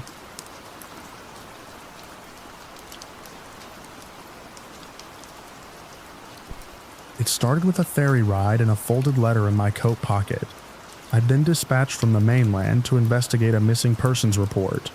A girl named Rowan Morrison, age 12, last seen nearly a week prior on a private island called Summer Isle. The report had come unsigned, mailed anonymously to the station, with a single photograph of the girl and the words, "She is here. You must find her before the May Day celebration." That was all. I arrived just past midday. The sky was flat and gray, the wind stiff enough to carry the smell of salt through the ferry's open windows. The island didn't look like much. Rocky shorelines, a patchwork of windswept trees and scattered stone cottages rising up the hill. It had the kind of silence you only find in isolated places. When I stepped onto the dock, there were no greeters, just a few fishermen gutting their morning catch, each of them glancing at me and then quickly looking away. My badge didn't seem to carry much weight here. The village was neat, even picturesque. A single-lane road wound through it, lined with tidy gardens and whitewashed homes. Children played near a fountain. Women hung laundry in the breeze. Everyone I passed greeted me with unnerving cheer but showed no interest in the photograph I carried. When I asked about Rowan, they claimed not to know her. Not once did anyone even pause to think. It wasn't until I reached the schoolhouse on the hill that something cracked. The teacher, a severe woman named Miss Rose, regarded me with calm condescension. I showed her Rowan's photo and repeated my questions. "I'm afraid you're mistaken," she said. "There's never been a Rowan Morrison at this school." Yet on the attendance roll, I spotted the name, scribbled in faint pencil between two others, and then poorly erased. When I pointed it out, her smile faltered, just for a second. "I'll have to ask you to leave now." "The children are having their lesson," I insisted on staying. They were learning about the May Day rites, something about fertility, crops, and ancestral spirits. The children recited answers in eerie unison, voices high and mechanical. One girl whispered to me as they filed out for recess, "Rowan lives in the big house near the orchard, but she's not supposed to talk to strangers." The house she'd pointed to belonged to Lord Summerisle. I requested an audience, and was granted one by late afternoon. Summerisle was nothing like the humble farmers and shopkeepers I'd seen. He lived in a sprawling manor surrounded by blooming gardens. His appearance was almost theatrical. Tall, white-haired, dressed in a plum velvet jacket with a cane he didn't seem to need. He greeted me like a curious host welcoming a wayward guest. "Ah, the righteous emissary from the mainland. You'll find we're a simple people here, but we do enjoy our traditions." I showed him Rowan's photo and explained the report. "A tragic confusion," he said smoothly. "There is no such girl on this island. Perhaps she once visited? A tourist child. We do receive visitors during festival season." I didn't believe him. I made that clear. That night I stayed at the village inn. The room was modest and clean, but I barely slept. I heard drums in the distance, rhythmic and steady, and strange singing that echoed off the hills. Around 2 a.m, I saw torchlight moving through the orchard. Figures in long robes drifted between the trees, humming. I watched from behind the curtain until the last torch went out. In the morning, I returned to the school and tried to speak with more children. One boy laughed when I asked about Rowan and told me she's gone to the gods. When I pressed for what that meant, he ran off. I followed the orchard path up toward the cliffs, searching the terrain for signs of fresh digging or any place someone might hide a body. What I found instead was a stone circle, 12 massive standing stones with moss-covered roots and weathered symbols carved into their faces. At the center lay a flat slab, stained dark. There were flowers placed at its base, freshly laid. I photographed everything and returned to the manor. Lord Summerisle didn't deny the site's existence. "Our ceremonies predate your churches," he said. "We revere the old ways. The land here is harsh. The harvests depend on balance. Sacrifice is symbolic now, of course. Theatrical, like your communion wafers. But someone reported a missing child," I said. "Someone wanted me to come here." "Yes," he said, smiling. "Strange, isn't it? The more I tried to push, the more resistance I met. The villagers began to avoid me entirely. Doors didn't open when I knocked. The innkeeper stopped speaking to me. I requested a search warrant over the radio, but reception was poor and the ferry had stopped running due to engine trouble. On May Day morning, the entire village gathered in the square. Men wore antlers, women wore garlands, children danced around a maypole. I demanded they stop the festivities until Rowan was found. Lord Summerisle politely declined. I made my way to the manor. Uninvited, inside the house was quiet. I searched room after room, eventually finding a locked door in the east wing. I forced it open and found what looked like a child's bedroom. Small shoes, old toys, and on the desk a scrapbook with the name Rowan. Pressed into the leather, I turned to find Miss Rose standing in the doorway. She was chosen, she said softly, as are we all, in time. That was when they seized me. I don't remember the full struggle. I was struck from behind. When I awoke, it was late afternoon. I was bound, hands behind my back in the stone circle I'd found days earlier. Around me stood the entire village, dressed in ceremonial garb. Lord Summerisle approached with a calmness that chilled me. You came of your own will, he said. A Christian, righteous, devoted. The island has chosen you. You lied about the girl, I said. You used her to draw me here. She is quite real, he said, and she is quite safe. But you are needed more. They carried out the rite with a terrifying joy. There was music, dancing, chanting. I was placed inside a towering structure made of straw and timber, shaped like a man. The villagers lit torches and surrounded it as the sun began to set. I screamed until my voice broke. The fire spread slowly. First smoke, then heat, then the crackle of flame against dry wood. I looked out through the gaps and saw Lord Summerisle raise his arms. The crowd cheered. Someone began to sing. Through the thick smoke, I thought I saw a child watching from the trees. A girl in a white dress. Her face was calm, rowan, and then the sky turned black.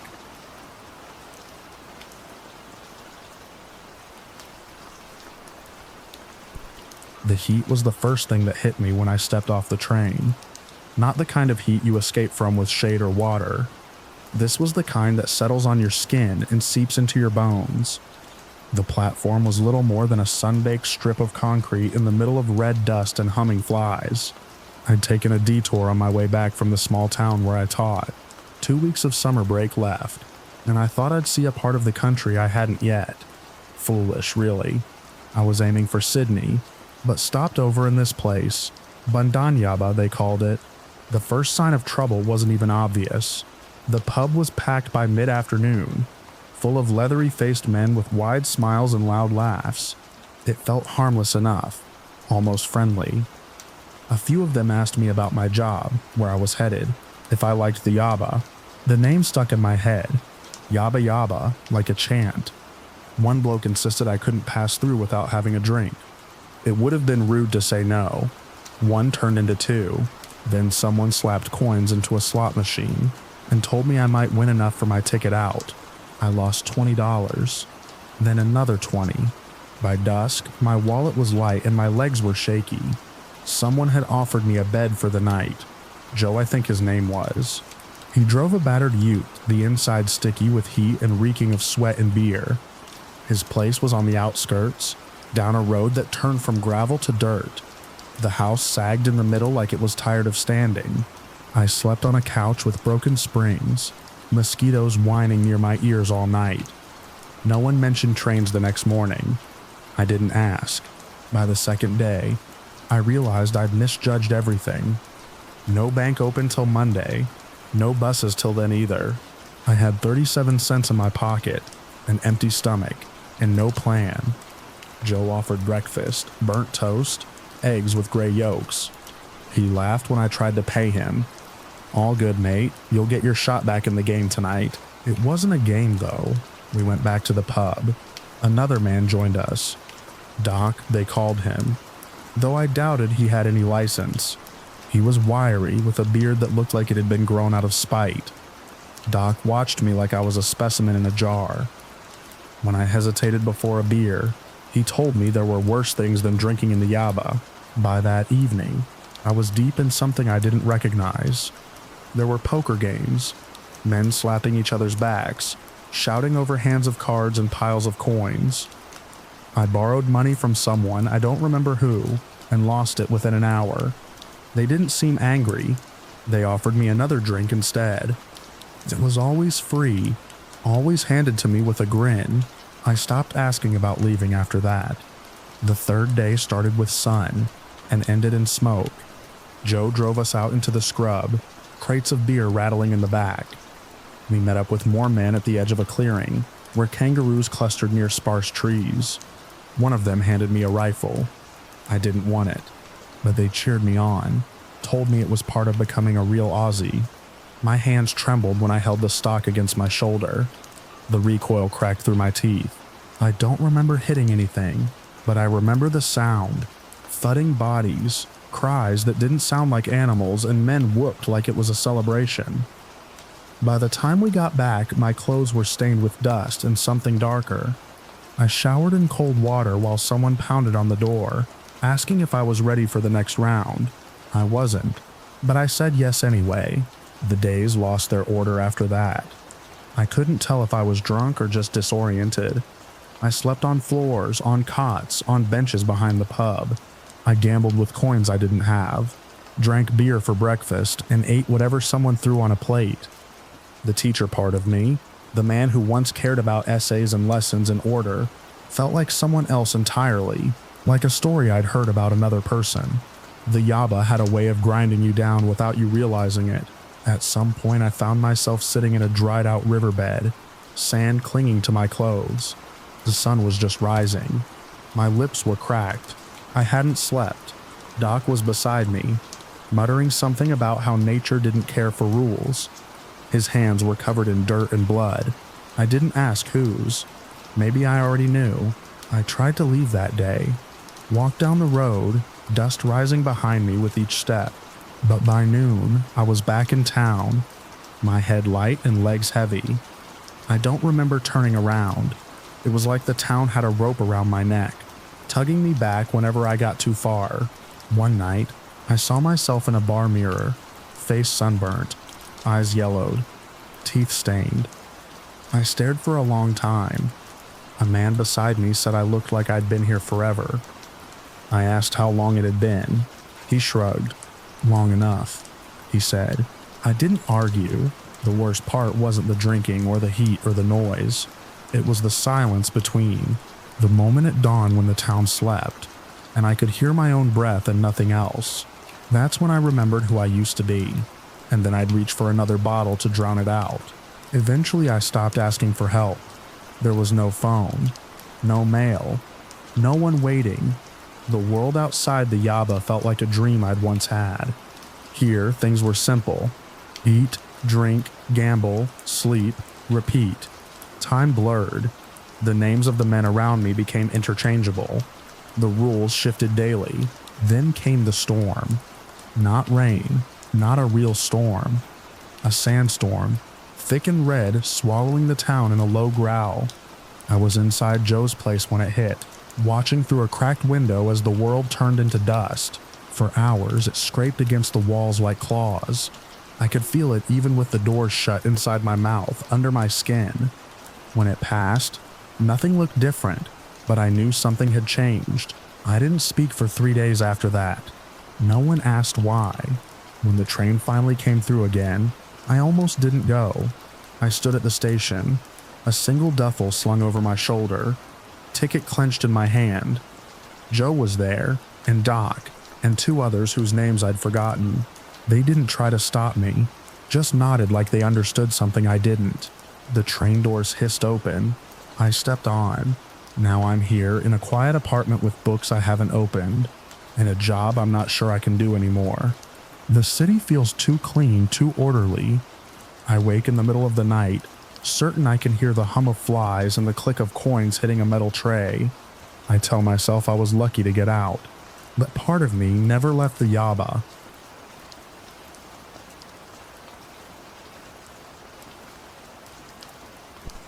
I arrived in Darnell, Massachusetts, under a sky the color of old bruises. Fog clung to the clapboard houses like mildew, and everything smelled faintly of rot and salt water. It wasn't on any map I'd used, only an offhand mention in a colonial diary I'd found buried in the archives at Emerson. A footnote referenced the Darnell wives and their supposed immunity to the smallpox that tore through the colonies. That line pulled at me for weeks, until I found myself on a bus with my recorder, notebook, and a borrowed grant from the department. The ride took longer than it should have. Roads narrowed, lights dimmed, and when I finally stepped off the bus, it pulled away without even a hiss of brakes, as if it hadn't really brought me there at all. The town square was empty except for a woman in a black shawl sweeping her porch. Her broom bristles barely touched the boards. but the rhythm of her motion was steady, like she was keeping time with something only she could hear. No streetlights, just that low, perpetual grayness that made it impossible to guess the time. I checked my watch. It had stopped. The inn was on the corner, a 3-story structure with warped windows and a sign so faded it looked like frost on wood. Inside, the lobby was dark except for a lantern glowing behind the desk. The man who checked me in didn't speak until I handed him my ID. He stared at it a long time. Then, without looking up, he slid a brass key across the desk and muttered that my room was on the 3rd floor. "Don't use the elevator," he added, which was strange because there wasn't one. I started my research the next morning, though morning meant nothing in Darnell. The fog didn't lift. It pressed up against the windows of the town hall, where the historical records were kept in brittle manila folders inside a warped oak cabinet. The librarian, a thin man with watery eyes, watched me from the stacks, never approaching, never speaking. The records were odd, census logs that repeated names over centuries. Martha Coe, Elias Bent, Deborah Shea, names that reappeared in different decades with no mention of death dates, no births either, just persistent presence. One document, dated 1734, described a gathering of wives who renewed the bond for another cycle. I copied the line and noted the symbol beside it, a triangle with a circle in the center. I found it carved into door frames around town. I started walking the town at night, not because I wanted to, but because I couldn't sleep. My room felt colder than outside. I heard things through the walls, soft voices and a low hum, like chanting from beneath the floorboards. On my second night, I saw the woman from the porch again. She was standing in the square, looking up at the statue in the center. It was a crude granite figure of a woman with no face. I watched her touch the base of it, her lips moving, but I couldn't hear what she said. By the 4th day, I realized I hadn't seen a single child, or a car. The town had no phones, and the only radio in the inn played static even when tuned. I asked the innkeeper where the professor was, the local historian my advisor had contacted ahead of time. The man said he was preparing. When I asked for what, he turned his back and walked into the kitchen. That night, I found a note under my door. It was written in cramped script on thick parchment and simply read, "You are chosen, prepare." I thought it was a prank. I laughed out loud. Then I noticed my door was locked from the inside, and the windows had been nailed shut from the outside sometime during the day. I left the inn through the fire escape. The street outside was empty, fog swirling low and thick. I followed the symbols carved into buildings, hoping to find some pattern. I wound up at the edge of town where the trees began, an unnaturally uniform line of bare trunks and brittle underbrush. Just past them, I saw lights, firelight, flickering between branches like a heartbeat. They were gathered in a clearing, maybe 40 of them, all dressed in black, their faces lined but expressionless. The professor was there too. I recognized him from the department photo, a stooped man with silver hair and those same watery eyes I'd seen in the librarian. He looked right at me and smiled. "You asked," he said, "and now you know." He gestured to a circle drawn in the dirt, symbols etched in salt and ash. I backed away, but the others moved closer, not rushing, just stepping in that same rhythm the woman had used with her broom. My legs locked. I don't know if it was fear or something else. I tried to scream, but the sound died in my throat like a swallowed insect. They didn't touch me. They just stood in a ring and began to hum. The sound vibrated through my bones. The professor stepped into the circle and held out a small curved knife. Its edge was black with age or blood. He didn't raise it, just held it between us. "You'll be remembered," he said, as all the others were. One life for one cycle. The firelight danced in his eyes. He wasn't threatening me. He was offering me something. I don't remember running. I only know I woke up in my room with dirt on my shoes and ash under my fingernails. The door was no longer locked. My bag was packed. The key was on the nightstand with a note that said, "Go before dusk." I left without checking out. The town was completely still, like a stage after a play. I passed the statue again. Someone had carved a new name into the base. Mine. When I got back to Boston, I checked the records. There is no Darnell, Massachusetts. The diary I'd found was gone from the archives, replaced with a notice that the collection had been relocated. I asked my advisor about the grant. She said I'd never applied for one. Sometimes I dream of that town. I wake up tasting salt and smoke. Once I found a symbol, triangle and circle, drawn in condensation on my window. I keep researching, trying to find some trace, something that proves I was there. But I think I know the truth. I left before dusk. I wasn't the sacrifice, not this cycle anyway.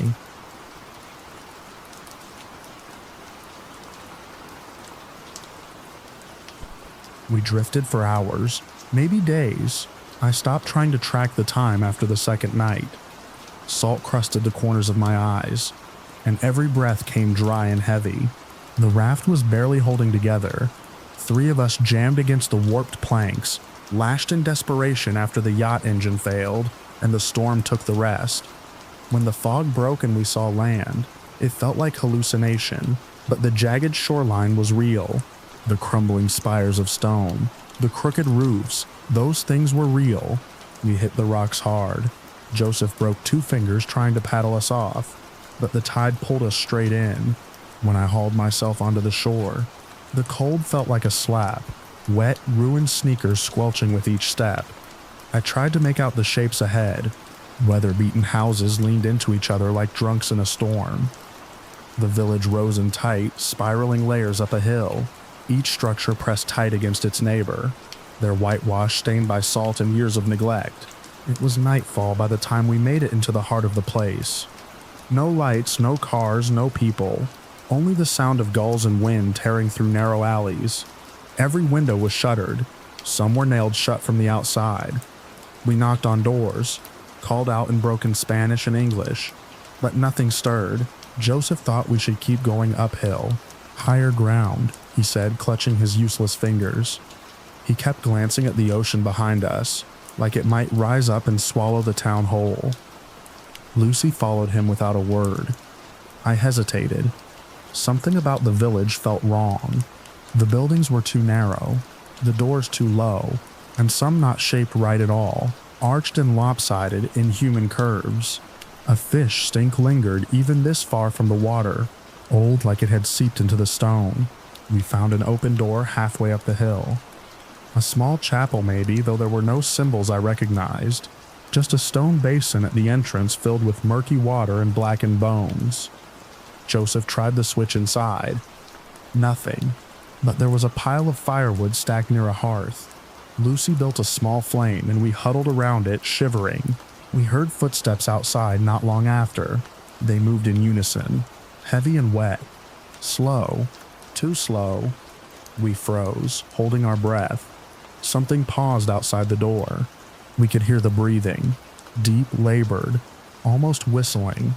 Then a whisper. Not words, exactly. Just sound, like wind through a cracked shell. We waited a long time after it moved on, before speaking. Not going back out there, Joseph said. His voice cracked. No way, no way. We stayed the night, one by one drifting into a fitful sleep. I woke up just before dawn. The fire had died down to glowing coals, and Lucy was gone. We found her down by the docks. Her shoes were still on the path. Her footprints ended at the edge of the old pier.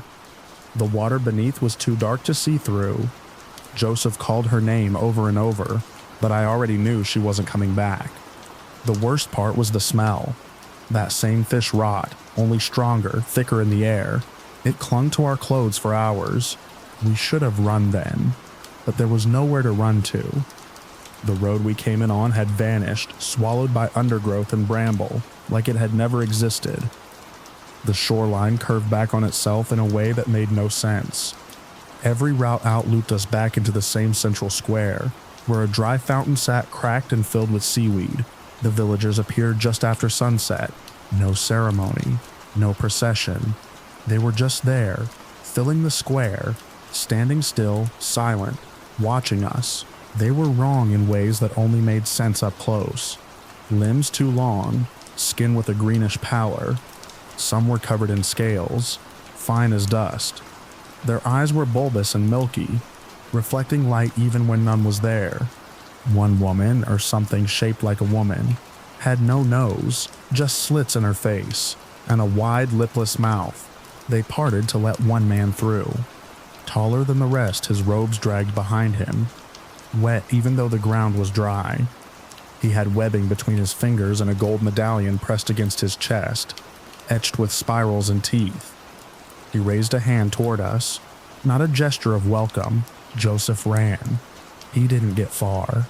They moved fast when they wanted to. Fast and quiet. I don't know what they did to him exactly. He didn't scream, just a thud, then silence. They didn't come after me, not right away. I made it back to the chapel, locked the door, shoved furniture against it. I don't remember falling asleep, but I must have. I woke up to the sound of water dripping from the ceiling. The air felt heavier, wet. The fireplace was full of seaweed. I pushed the door open slowly. The square was empty again. No villagers, no bodies. I wandered for hours, trying to find the road again, but the town had shifted. Streets curved where they hadn't before. Doorways had moved. A stairwell that once led to the upper levels now descended into brackish water. By nightfall, I realized they were hurting me. The only paths left led downhill, toward the shore. I saw Joseph again. At least I think it was him. He stood waist deep in the surf, arms limp at his sides. His skin had gone pale and loose like boiled meat. Gills fluttered along his neck. When he turned toward me, I saw the look in his eyes. Not fear, not pain, just hunger. I ran. I don't know how long I was in that town. Time stopped working. Daylight came too fast, or not at all. My hands were raw from climbing stone walls slick with algae. The rain never let up and the storm kept circling back over the cliffs. I saw faces in the windows, some familiar, some not. I saw Lucy once, or something wearing her face, dragging itself across a rooftop with limbs that bent the wrong way. Eventually they stopped hiding. The villagers walked openly, even in daylight. Some crawled, some slithered.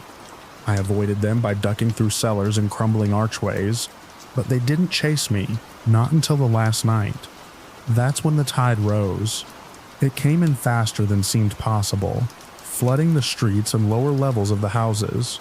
I climbed, higher and higher, but the town didn't seem to end, just more stairs, more twisted alleyways, more windows watching me. The water followed. I reached the highest point, a bell tower, half collapsed and coated in moss. From there, I saw it, something in the sea moving toward the shore. Huge, slow, deliberate, a shape more felt than seen, an outline against the roiling waves. It pulsed with light from beneath the surface.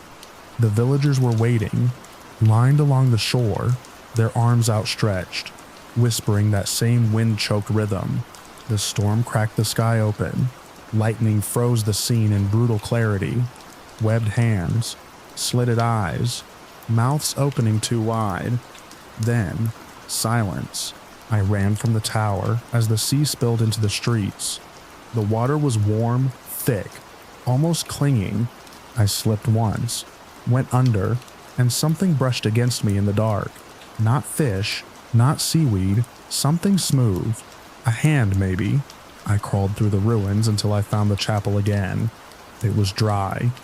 The only dry place left. I barred the door and huddled in the corner, shivering.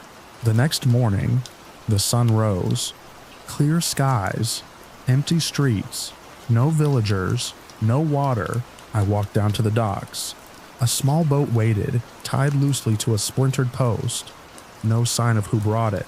No footprints. I didn't ask questions.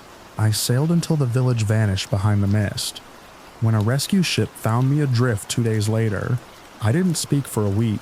They said I'd been missing for less than 3 days. That the part of the coast I described doesn't have any villages, just cliffs and open sea. But sometimes when I sleep, I hear the waves again. I feel the humidity pressing in, and I smell it, that same rotten brine, thick and old. I think they let me go. I think I wasn't the right offering.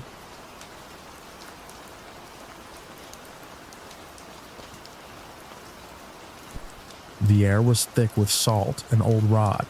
Everything smelled damp.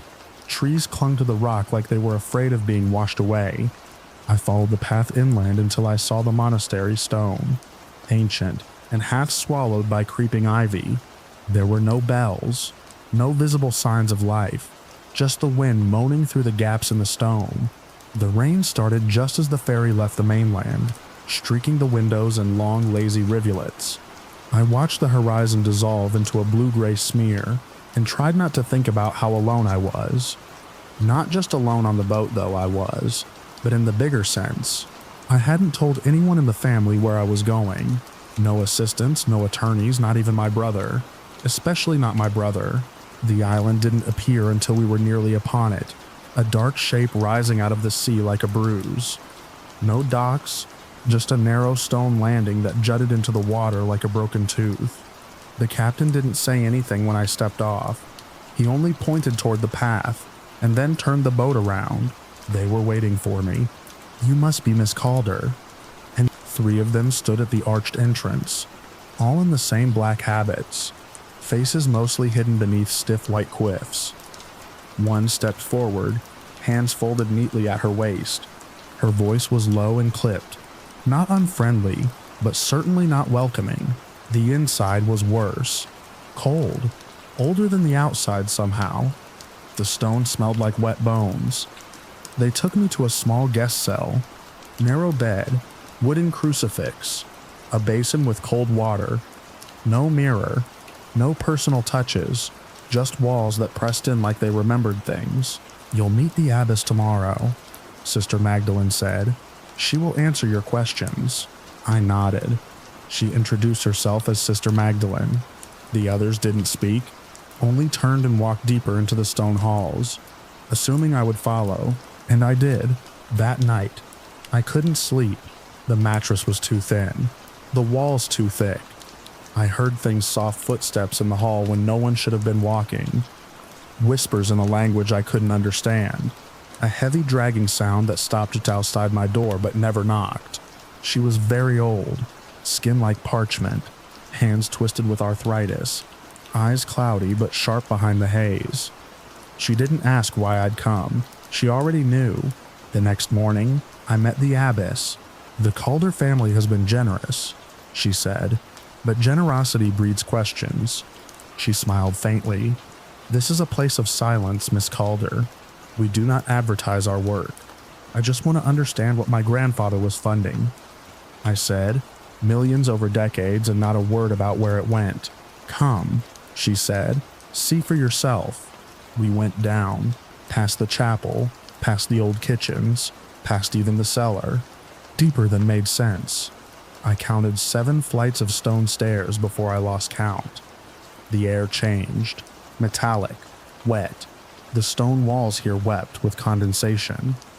There were no lights, only torches set in iron brackets. Their flames cast everything in orange and black. I pressed harder, mentioned audits, legal options, transparency. She didn't flinch. The catacombs stretched in every direction.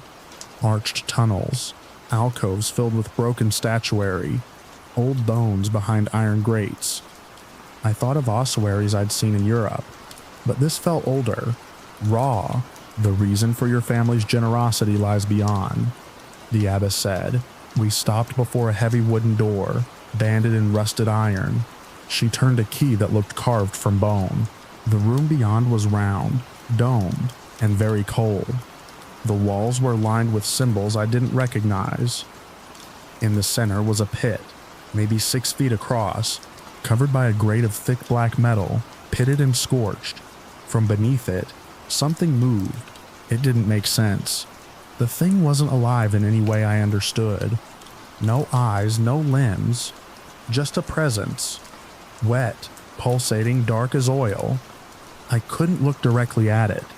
My vision kept sliding off like it rejected observation. The longer I stood there, the more I felt it.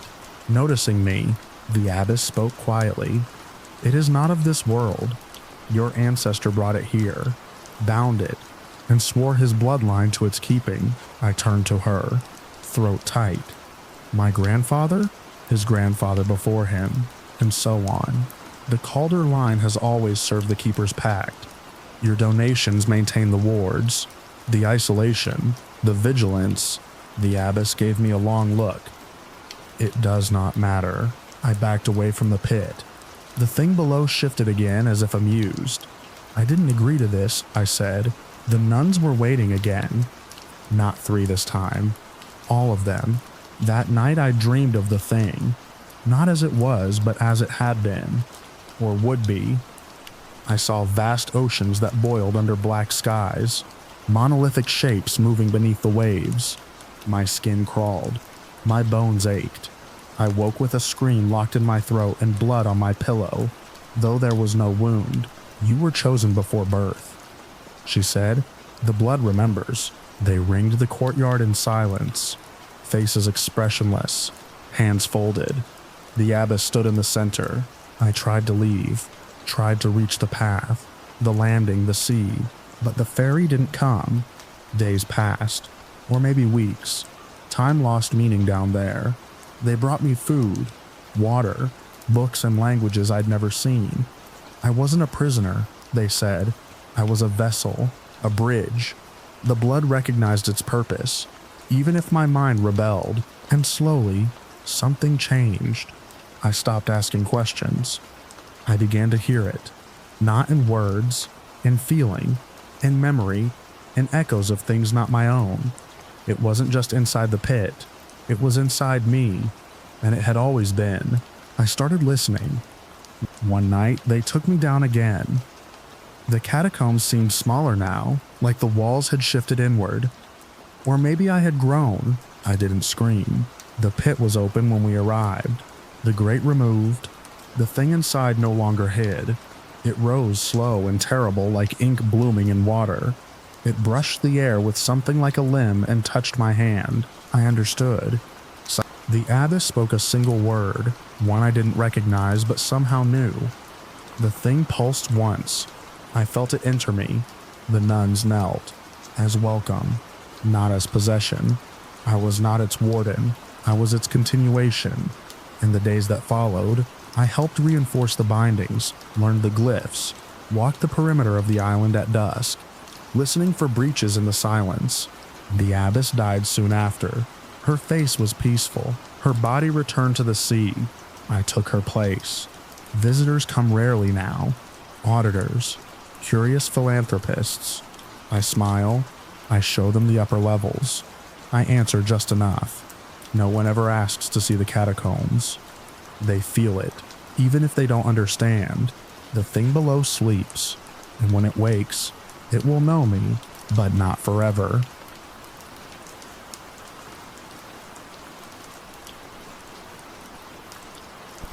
When the sign appeared, Pleasant Valley Centennial Jubilee today only, we didn't even talk it over. Jeremy took the turn without asking. Just like that, we rolled off the main road and into another time. We were 6 hours into our road trip, heading from Atlanta down to Panama City Beach. A summer escape. Me, Jeremy, Leslie, and my cousin Dana, all crammed into Jeremy's ancient Crown Vic.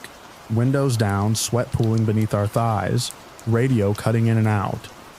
We weren't lost, exactly, just bored, and looking for something that wasn't the endless stretch of cracked asphalt and boiled pine trees. We weren't supposed to stop in Pleasant Valley. Jeremy made a joke about mint juleps. Dana said it looked like Disneyland for Civil War reenactors. We parked behind the town hall, next to a horse-drawn carriage that looked too pristine to be real. No one questioned why there were no other cars, or how the sky had turned just a little too bright, the clouds sitting still like stage props. The first thing that hit me was the smell, not rot or death or anything obvious, more like overripe magnolias, like the air was thick with syrup and old perfume. The town seemed preserved in amber, wood-framed storefronts with gas lanterns, bunting in red, white, and blue draped over everything. A brass band was playing somewhere, but not well. Every note had a wheeze to it like the instruments were breathing with their last breath. A woman in a hoop skirt waved us in. Her voice was pure southern honey. "You folks are just in time." They handed us ribbons. Red for Dana and me, blue for Jeremy, white for Leslie. "For the games," someone said, as if that explained it. We laughed, trying to play along. Everyone was in costume, and I thought maybe it was some kind of elaborate local festival. That made sense. Enough sense not to run. A man in a top hat and tails greeted us at the square. "Guests of honor," he beamed, clapping his gloved hands. "We've been expecting you." I remember the cobblestones under my sandals, hot from the sun. The town square was filled with booths, apple bobbing, sack races, fried pies stacked high like offerings. A little girl in ringlets tugged on Dana's hand, asked if she'd seen the wheel yet. Dana smiled and let the girl lead her away. I didn't follow. I should have. The first game was a greased pig chase. Jeremy got roped into it laughing, shirt off, covered in mud. Except it wasn't mud. When he slipped, his arm came up red. I saw the pig's flank stitched in a crude, puckered line. It wasn't squealing, just running in jerks, like something mechanical trying to die. The mayor, or whatever he was, started the jubilee with a speech. He spoke in that slow, flowery southern drawl, talking about 100 years of pain, and the reckoning owed by those who walked free while our dead stayed buried. Nobody clapped. Nobody moved. The smiles never left their faces, but their eyes were flat, glazed like taxidermy. Leslie disappeared during the pie tasting. She'd gone off with a woman in a gingham dress who offered her something real special. "Baked fresh just for you." We waited. She didn't come back. When I asked about her, a boy with a straw hat smiled and said, "Don't worry, she's part of the parade now." I tried to leave then. Grabbed Jeremy, who was still trying to convince himself it was a prank. "Hidden cameras," he muttered, walking stiff-legged toward the car. The engine wouldn't turn. The battery wasn't dead, there just wasn't a spark. Nothing responded, not even the horn. The air smelled like metal, like something had sucked the charge out of the world. Dana reappeared without the little girl. Her ribbon was gone. Her eyes didn't focus. "They put me on the wheel," she whispered. I didn't understand until I saw it. A giant wooden wheel, like a game show prize spinner, covered in straps and old nails. The crowd cheered when it turned. Someone screamed. I think it was Dana. I think it was me. Night didn't come. We weren't the only ones. I saw others, couples, families wearing the same ribbons looking just as lost. One man kept repeating, "This isn't on the map. This town's not on the goddamn map." He tried to leave on foot, made it maybe a quarter mile before the townsfolk caught him. They didn't shout, didn't run. They just surrounded him in silence and walked him back. He was bleeding from the scalp, laughing hysterically. Time passed, I felt it in my body, the ache in my feet, the thirst. But the sun never moved. Pleasant Valley was locked in permanent afternoon. Shadows froze in place. The band kept playing the same song, off-key and dragging, like a record stuck in a groove. I couldn't find Dana again, or Leslie, just Jeremy pacing beside me, his smile cracking. Jeremy vanished during the sack race. He volunteered, grinning, trying to keep the mood light. There was a bang like a starter pistol, and then a roar. The crowd surged forward. I lost sight of him. When the racers came back, they were dragging burlap sacks. Only one moved. Barely. I started watching the locals closely. They didn't eat, didn't sweat. Their clothes never changed. I saw a man's boot split, the sole dangling. But the next time I saw him, it was whole again. I stopped sleeping. I don't think it was possible. The town didn't let me leave. Roads looped back. Forest shifted. Once I walked for an hour toward a ridge, only to find myself behind the stage where the band played. The same song, the same bar, over and over. I stopped participating after that. I hid, behind booths and empty alleys. The buildings had no interiors, just facades, like stage sets. I found that out when I broke through the door of the candy shop and landed on dirt. No walls, just scaffolding and dry grass. The guests, maybe a dozen of us left, were ushered onto a wooden platform, bound not with ropes but with hands. Dozens of pale cold hands holding us in place, without force. We didn't fight. We couldn't. They called our names, one by one, said them like a sermon, gave each of us a crime being born in the North, having ancestors who profited from blood, existing on stolen land. My charge was indifference. One day, if you could call it that, the mayor gathered everyone in the square. The final event, he called it. Our centennial culmination. They didn't kill us. Not directly. Some disappeared in smoke. Others turned to ash the moment the band stopped playing. Jeremy's voice cried out once from nowhere and everywhere, and then it was gone.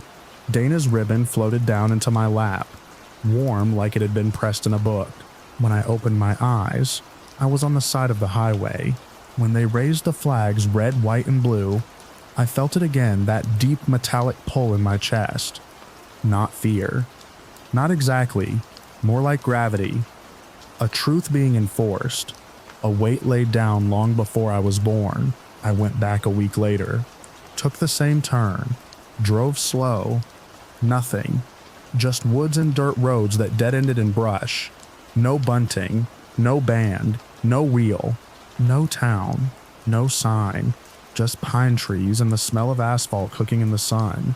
I flagged down a trucker. He looked at me like I was a ghost.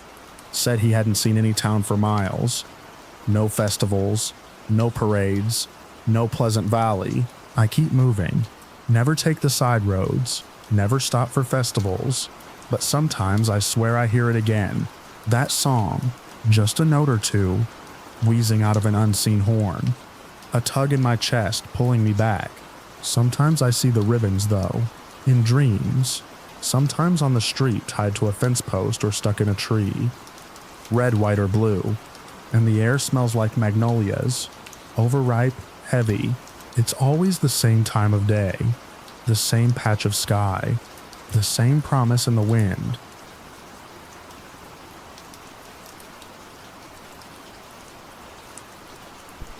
It started with the Henderson girl. She was 17, a quiet sort who helped her father at the bait shop down on Wharf Street. Her body was found washed ashore early one morning, tangled in kelp and barnacle cut along the arms, but otherwise untouched. There were no signs of assault, no water in the lungs. The coroner couldn't even put a time of death on her. Just gone, then back, dead. We buried her on a Thursday. The sea fog rolled thick over the cemetery that day, the kind that clings to the skin and makes you feel like something's watching. The town showed up. That's how it goes here, everybody knows everybody. I stood beside her father, hands stiff in my jacket pockets, trying to offer some kind of presence. Words felt too hollow for the occasion. 3 days later, she was seen walking along the jetty. I didn't believe it at first. No one did. Then came the photos. Blurry, yes, and distant, but you could make out her outline, the way she always wore that long green raincoat, even when it wasn't raining. One image caught her face in profile, half obscured by hair. That clinched it. Same jawline, same posture. People said it was a mistake, a cruel look-alike or someone playing a prank. I wanted to believe that. God, I did. I went down there myself, boots thudding on the wet planks, breath frosting in the salt air. Nothing. Only the sound of gulls and waves slapping the rocks. But the uneasy feeling stayed, settling in like mold in the corners of my thoughts. Then the killing started. That first was the boat mechanic, Benny Raines, found in his shack with his head split against the engine block. Looked like he'd been surprised. No defensive wounds, no sign of struggle beyond the mess of blood and oil smeared across the floor. 2 days later, Emily Roche, a schoolteacher, found hanging in her attic by a braided extension cord. Each scene was different, but every body had one thing in common: a small circular incision at the base of the neck, like something had been inserted or removed. The town's mood shifted fast. Doors stayed locked. Church pews filled up. I ran myself ragged, chasing nothing but dead ends and frightened whispers. Theories flew. Some said drugs, others said cults, but no one had any real idea.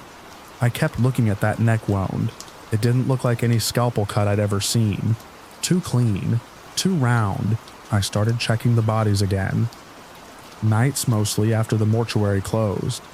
Old Man Keene was our mortician, a stooped gray figure who'd buried 3 generations of locals. He always seemed to be there, even when he wasn't supposed to be. Said he preferred the quiet, claimed it gave him time to make things proper. One evening, I noticed a body had gone missing. The logbook said it was in cold storage. Derek Hollis, a fisherman who'd fallen overboard during a squall and never surfaced. When they pulled him out, he looked like something out of a ghost story, pale and slack-eyed. I'd seen the corpse with my own eyes, zipped in a black bag. Now it was gone. Keene insisted he'd been buried, showed me a receipt for cremation, but there was no ash, no urn, no paperwork at the crematorium. That's when I broke into the basement. The morgue proper sat on the main level, but there was a second stairwell behind Keene's office. Locked. I jimmied it open and went down with just a flashlight and my service weapon. The air turned cold fast, unnaturally so. Fluorescent bulbs buzzed overhead, but most were dead. The deeper I went, the worse it smelled. Not rot. Something metallic, chemical, wrong. I found the room behind a sheet of plastic sheeting stapled to the beams. Beyond it, tables with bodies laid out like specimens. Not coffins, not gurneys, metal slabs, IV bags hung from hooks, tubes trailing into the flesh. Machines I couldn't name blinked and hissed quietly in the dark. One of the corpses twitched. I stepped closer. It was Derek. His eyes were open, glassy, unfocused. A thin line of drool trailed from the corner of his mouth. When I whispered his name, his lips moved. A soft sound came out like a gurgle or a cry. Then silence. I turned and vomited into a bucket sitting nearby, already half filled with blood. Keene stood in the doorway when I emerged. He didn't try to stop me, just watched, calm, said something about a breakthrough and wasted potential. I didn't arrest him. I should have, but part of me needed to understand what the hell was going on. I told him to shut it down, to stop whatever he was doing. He just looked at me, tilted his head, and said, "It's too late for that." I returned home in the early hours. My wife Nora was up unusual for her. She had tea waiting. We didn't talk. She just sat there watching me, hands folded on the table. I was too tired to question it, just drank the tea and stared into nothing. The next morning, I noticed something odd. She'd cleaned the guest room. She never went in there, said it was drafty, but the bed was made, dust wiped from the windowsills. I found a set of sheets in the dryer, still warm. That night, she asked if I was feeling okay. Her tone was off, too careful, like she was trying to mimic concern, but didn't understand what it was. The following evening, I returned early from the station, parked down the road, came in quiet through the back door. She wasn't in the kitchen or the living room. I heard movement upstairs, stepped lightly. The guest room door was ajar. Inside, under dim light, she was speaking softly to someone sitting on the bed.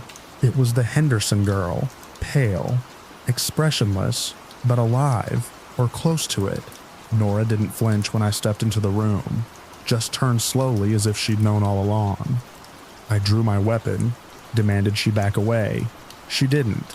The girl didn't move either, like she was waiting for something. That same incision at the base of her neck, crusted now. I looked at Nora. Her hair fell just enough to one side to show the same mark. She stepped forward and said my name.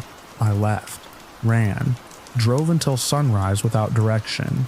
I stopped at a diner 50 miles up the coast, shaking, unable to explain what I'd seen.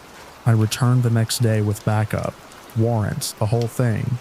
The house was empty, clean, no signs of struggle or occupation. Even the photo frames were gone.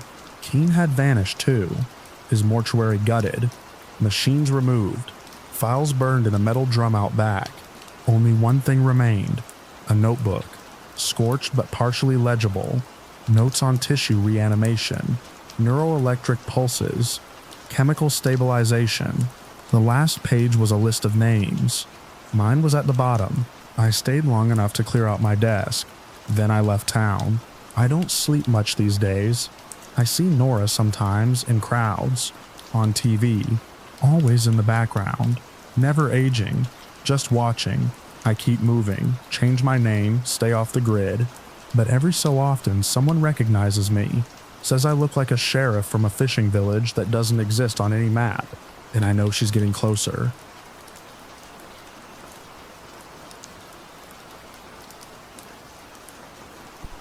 The road into Rockwell wasn't on any GPS map. I'd found it by following directions printed on an outdated state census route list, the kind we were supposed to have digitized years ago. As a regional census field officer, my job was usually boring. Lots of knocking, smiling, inputting numbers. But Rockwell had popped up flagged. No recorded changes in population since 1953. Population 436. Always 436. That wasn't just unusual, it was impossible. The air changed as soon as I crossed the faded county line sign. Crisp, pine heavy, unnaturally still. My government-issue sedan rolled down the only road, passing fields that hadn't seen a tractor in years. No litter, no signage, not even telephone poles. Just quiet. Too quiet. I checked the odometer. 9 miles from the highway. Yet it felt like I'd crossed into another decade. I parked beside the town square. A white steeple church. A general store. A post office that looked like it hadn't processed mail since Eisenhower. A few locals milled about. Mostly older folks in pressed clothes. They watched me not with hostility but with expectation, like they'd known I was coming. I walked into the mayor's office, though the plaque just said records. A man was waiting behind the counter, hair neatly combed, thin wire glasses resting low on his nose. He smiled before I spoke. "You're here about the census." I nodded, pulling my badge. "James Keller, Bureau of Population Statistics. I need to verify resident count and collect any updates." "We're at 436, he said. "Same as ever, all need names. Dates of birth, residency verification." He nodded like this was all routine. "Slide a file across the counter." All there, I flipped it open. It was too perfect. Every age represented in neat distribution, names alphabetized, handwritten in the same ink. I looked up. These were filled out by the town clerk. We maintain all records internally. It's how we've always done it. I didn't say anything, but made a note to compare against state databases. Still, there was no reason to push yet. I thanked him and stepped back into the sun, heading door to door. That's when things got stranger. Every house I visited confirmed the same number, 436. Nobody questioned it. Every person knew their number. "I'm 187, one elderly woman said proudly. "Been that number my whole life." Children echoed it. Teenagers recited it like a pledge. I asked one boy what happened if someone new moved in. "They don't," he said. "And if someone's born," he glanced around as if the wind might be listening. "Then someone dies," he said it plainly. Not with fear, just as fact. By the third day, I tried leaving. I'd compiled every anomaly, identical birth ratios per decade, consistent death dates offset by days from births, zero emigration or immigration entries. All signs pointed to data tampering. Or worse, I needed to contact the Bureau. But when I drove back toward the main road, the trees closed in. Not figuratively, literally. The paved road narrowed, the forest growing in unnatural density. GPS glitched. My compass spun. I drove another mile, maybe two, before the car stalled. No engine light, just dead. I walked back toward town. The sun never moved. Mayor Simmons, his name finally given, met me on the square, no surprise in his expression. "I imagine you tried to leave," he said calmly. "Most do. I'm filing a federal audit. You're holding people here." He raised an eyebrow. "No one is held. We simply maintain balance. That's not your decision to make." He smiled again. "It's not ours either. It's the town's. I didn't understand then. I do now. Over the next week, I became part of their rhythm. Meals at the same time. Chores divvied up. Social duties, everyone had a number. I was given none. That's when I noticed something. No one ever got sick, not visibly. No hospitals, no doctors. Yet people died regularly. One morning, a bell rang from the church. It wasn't Sunday. I followed the sound and saw a boy, no older than 5, being cradled by a woman in the front pew. Eyes red but no tears. Behind them, a closed casket. An old man had passed the night before. A birth, a death, one in, one out. I checked the registry. 436. Later, I confronted Simmons again. "You're killing to maintain a number. We're balancing," he said. "That's murder." He shook his head. "It's sacrifice.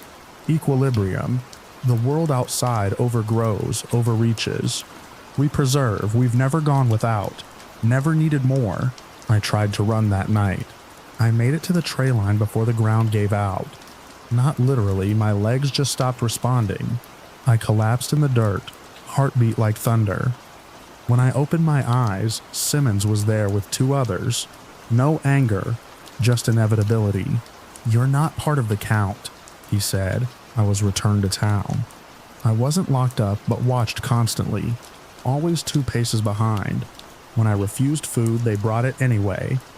When I refused to speak, they didn't push. I was a ripple. They were waiting for me to flatten. The change came with the next birth. A woman mid-30s. Sharp eyes went into labor. I didn't know her well, but she'd greeted me once near the square. Kind voice. Her child was born healthy.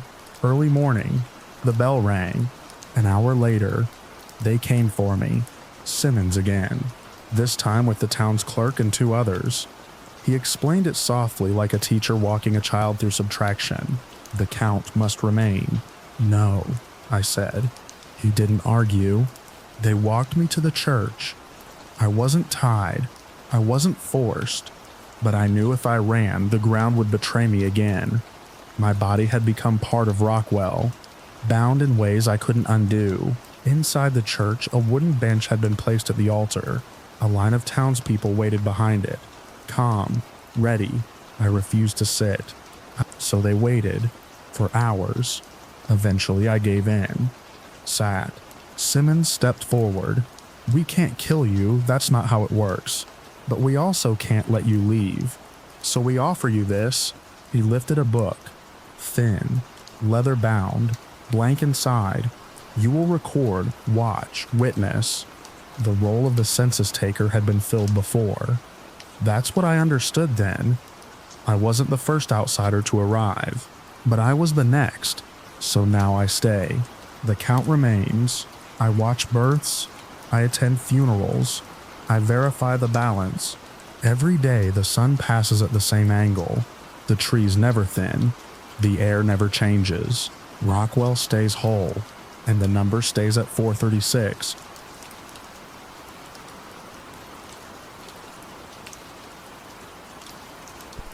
The air changed the second I passed the rusting welcome sign for Point Dune. The coastal wind didn't feel like it was coming from the ocean. It felt like it was being sucked inland, like the town was breathing in. I didn't say it out loud, but I felt it in my stomach. A pull. My father's last postcard had come from here 6 months ago.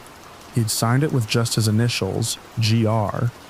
The handwriting had looked strange, tight, like the letters were clenched. The motel smelled like damp carpet and artificial citrus. I checked in under my own name. The woman at the front desk had eyes that lingered just a beat too long, like she was trying to place me from somewhere. When I asked if she remembered a man named Gerald Rayner staying there, she didn't answer, just handed me the key and said nothing else. I started with the public library. It was inside what used to be a firehouse. Most of the shelves were empty. The librarian, a young man with shaggy hair and a distant, almost glazed-over look, told me the records were all in the basement. He pointed without getting up. There was no one else in the building. Down there, under buzzing fluorescent lights, I found what I didn't even know I'd been hoping for. My father's name, over and over in visitor logs, in newspaper clippings, in a binder marked Civic Arts Committee. He'd come here on a grant to study coastal urban decay, How towns like this dried up and hollowed out after the fisheries failed. But something had changed in the notes. The first few entries were dry, academic, and then suddenly he started writing about the people, willingness to isolate from outsiders, new speech patterns, collective decisions made without discussion, shared vocabulary of hunger and waiting. The dates blurred after that. No format, no clear headings, just fragmented sentences that made my mouth go dry. They follow the one who walks at night. I came up hours later, paper dust on my fingers.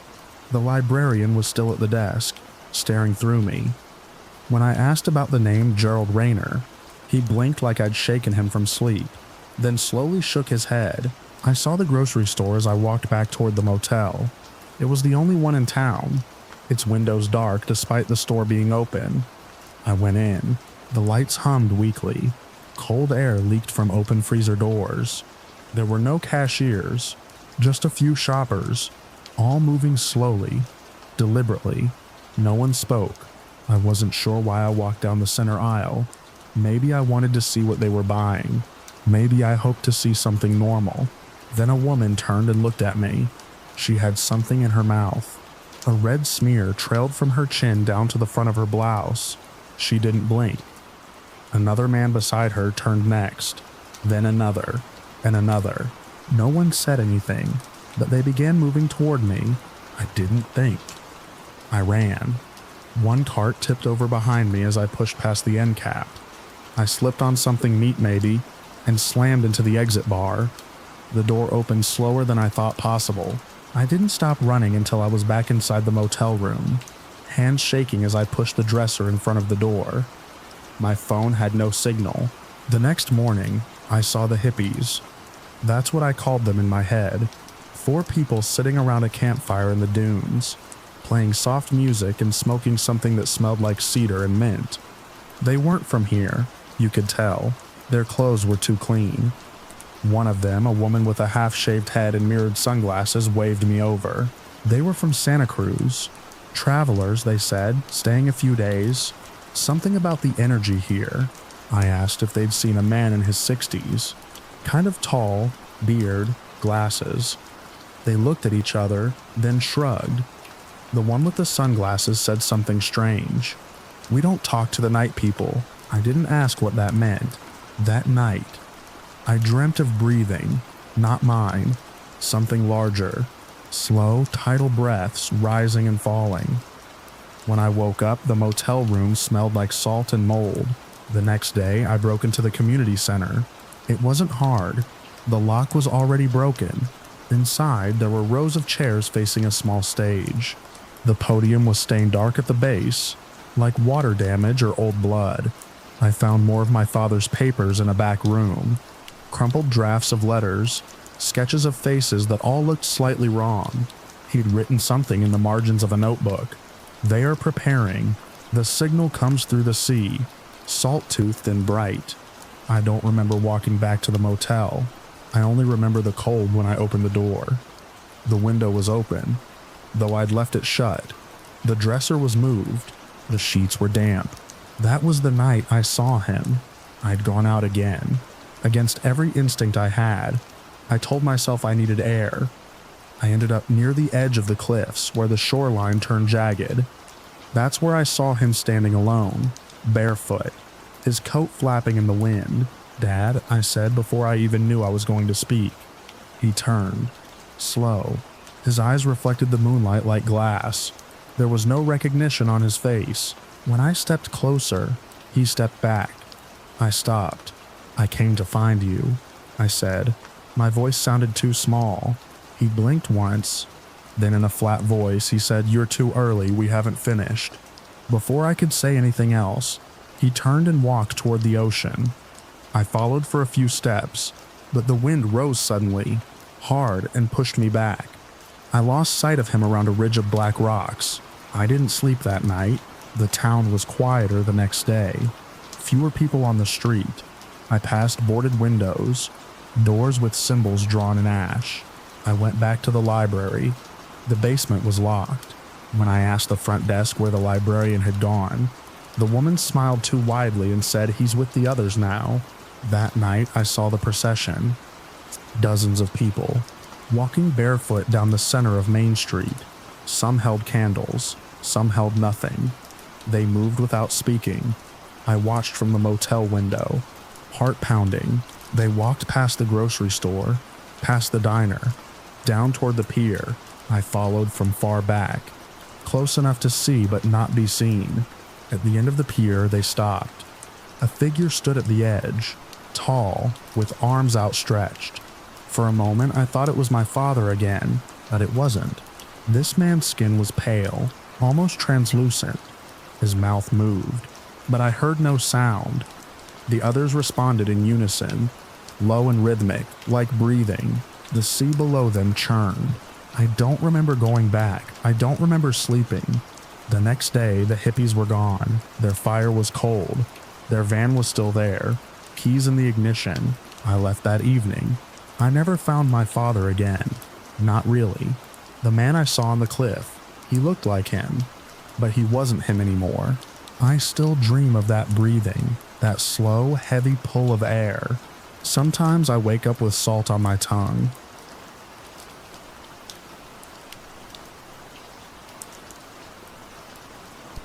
From the outside, the place looked like an old manor. Beautifully restored, 4 stories tall, black stone, wide archways, and tall windows. Not a speck of dust or debris on the grounds. Everything polished and precise.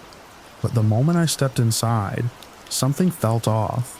Not eerie, not immediately, just muffled, like walking into a building that had been soundproofed. My footsteps didn't echo. The air felt a bit too still. The staff, 3 of them waiting just past the threshold, didn't speak a word. I arrived at the hotel just after sundown, the last fingers of daylight disappearing behind the hills as my rental car crunched up the gravel drive. It had been a long day of meetings in the city.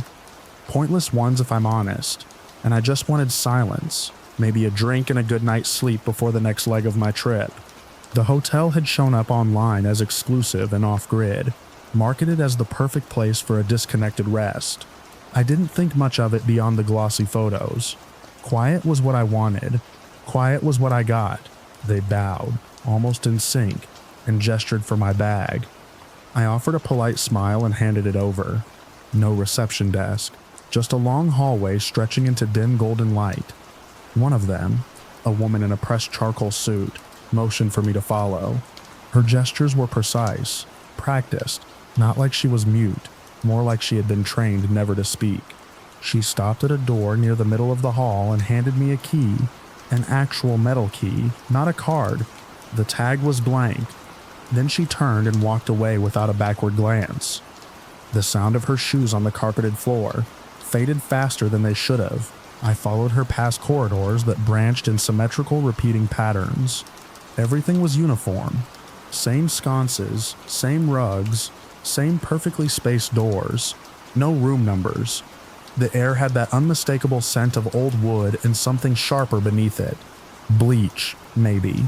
The room was beautiful, impeccably clean. Minimalist in style but rich in materials.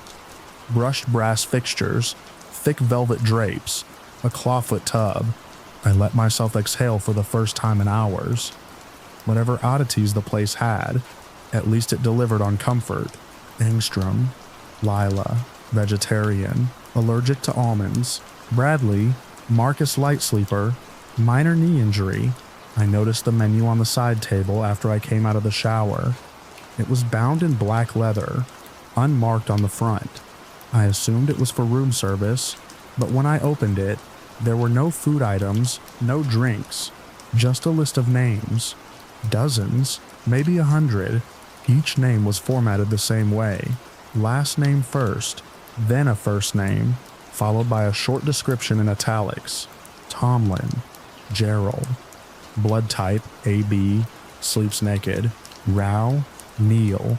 Recently divorced, prefers soft pillows. It took me several minutes to realize these weren't biographies. These were profiles. Personal, specific. And the deeper I went into the list, the more unsettling it became. Young Daniel arrived at dusk. Businessman, prefers silence. The final page had only one name, More. Kelsey. Will attempt escape. Remove shoes nightly. I dropped the book. My hands were shaking. The name was mine. The details were exact. I hadn't filled out any forms. I hadn't spoken a single word to anyone since arriving. How did they know all that? I left the room immediately. The hallway was silent. I walked to where I thought the main corridor had been, but the path didn't lead there. Every turn mirrored the last. The sconces, the wallpaper, the lack of signage, all of it conspired against my sense of direction. After 10 minutes of walking in what I swore was a straight line, I ended up at the same door I'd just left. My key was still in my hand. There were more of them down there, half a dozen, all standing still side by side, facing a wall. Their hands moved in synchronized staccato gestures. Silent conversation, a private language. One of them broke off and turned toward me, smiling faintly, then raised both hands and made a slow, deliberate motion, index finger to lips, then a horizontal slice through the air. Silence. Stop. I tried the elevators. Nothing. The buttons lit up but never moved. I found a staircase tucked behind a velvet curtain, but it only went up. The doors at each landing were locked. I made my way down instead, 3 levels below, until I reached what looked like a service floor. No windows, just walls of white tile and a long corridor lit by flickering fluorescent lights. That's when I saw them, the staff. I backed away. I didn't wait to see what came next. I waited for sunrise. It never came. Back in my room, I locked the door and pulled a chair under the knob. My phone had no service. The landline on the desk emitted a dial tone, but any number I called led to silence. No clicks, no errors, just open-ended silence like someone was listening. I ate. I don't know why. The windows never brightened. The sky outside remained dark, an endless twilight. At some point, I must have fallen asleep from sheer exhaustion, because when I woke, there was food on the table. Hot, untouched, but no sign of who had delivered it, on what should have been the 3rd day. I tried to leave. The front lobby was empty. No cars, no people. I tried the main entrance, but it was sealed. The doors didn't even have handles on the inside. I banged on the glass until my hands hurt. No one came. At one point, I found a service corridor with dozens of locked doors, each labeled only with initials. One stood ajar. Inside was a room like mine, identical down to the art on the walls, but the bed was unmade, and the air smelled stale, unused. On the side table was another menu. This one had different names. I searched for hours. Every possible exit was gone. Stairwells that ended in blank walls, emergency exits that didn't open, fire escapes that led to bricked-up facades. It was like the entire structure had been built to be inescapable once sealed. Some I recognized from the first book. Others were new. All had new notes. Angstrom, Lila, Resistant, Reprocessed, Row, Kneel, Calm, fully integrated. It's hard to keep track of time now. Meals still appear, 3 times a day. The lights dim and brighten on a fixed cycle, but the sky remains the same. The windows show a static night, stars that never shift. I think that's why no one speaks. They're accommodating a preference. Or maybe they're making sure no one hears what really goes on here. My name was still there. Same note. Prefer silence. I haven't seen another guest. Not really. I hear movement sometimes, doors opening, quiet footsteps, but when I check, there's nothing. The staff are always around, watching, walking in pairs, still using that silent language. I tried mimicking it once, just to see what would happen. One of them stopped in front of me and reached into their jacket. I didn't wait to see what they pulled out. I stopped trying to get out. I've started looking for cameras, trying to figure out how they watch me. I've only found one, embedded in the molding above the bed. I covered it. The next morning it was uncovered again, and my shoes were missing. The menu updated yesterday. I don't know what that means. I haven't done anything different. Maybe that's the point. Maybe that's what they wanted all along. It now reads, young. Daniel compliant. Ready. The lights are dimming again, the food's already here. And this time, there's a knock at the door.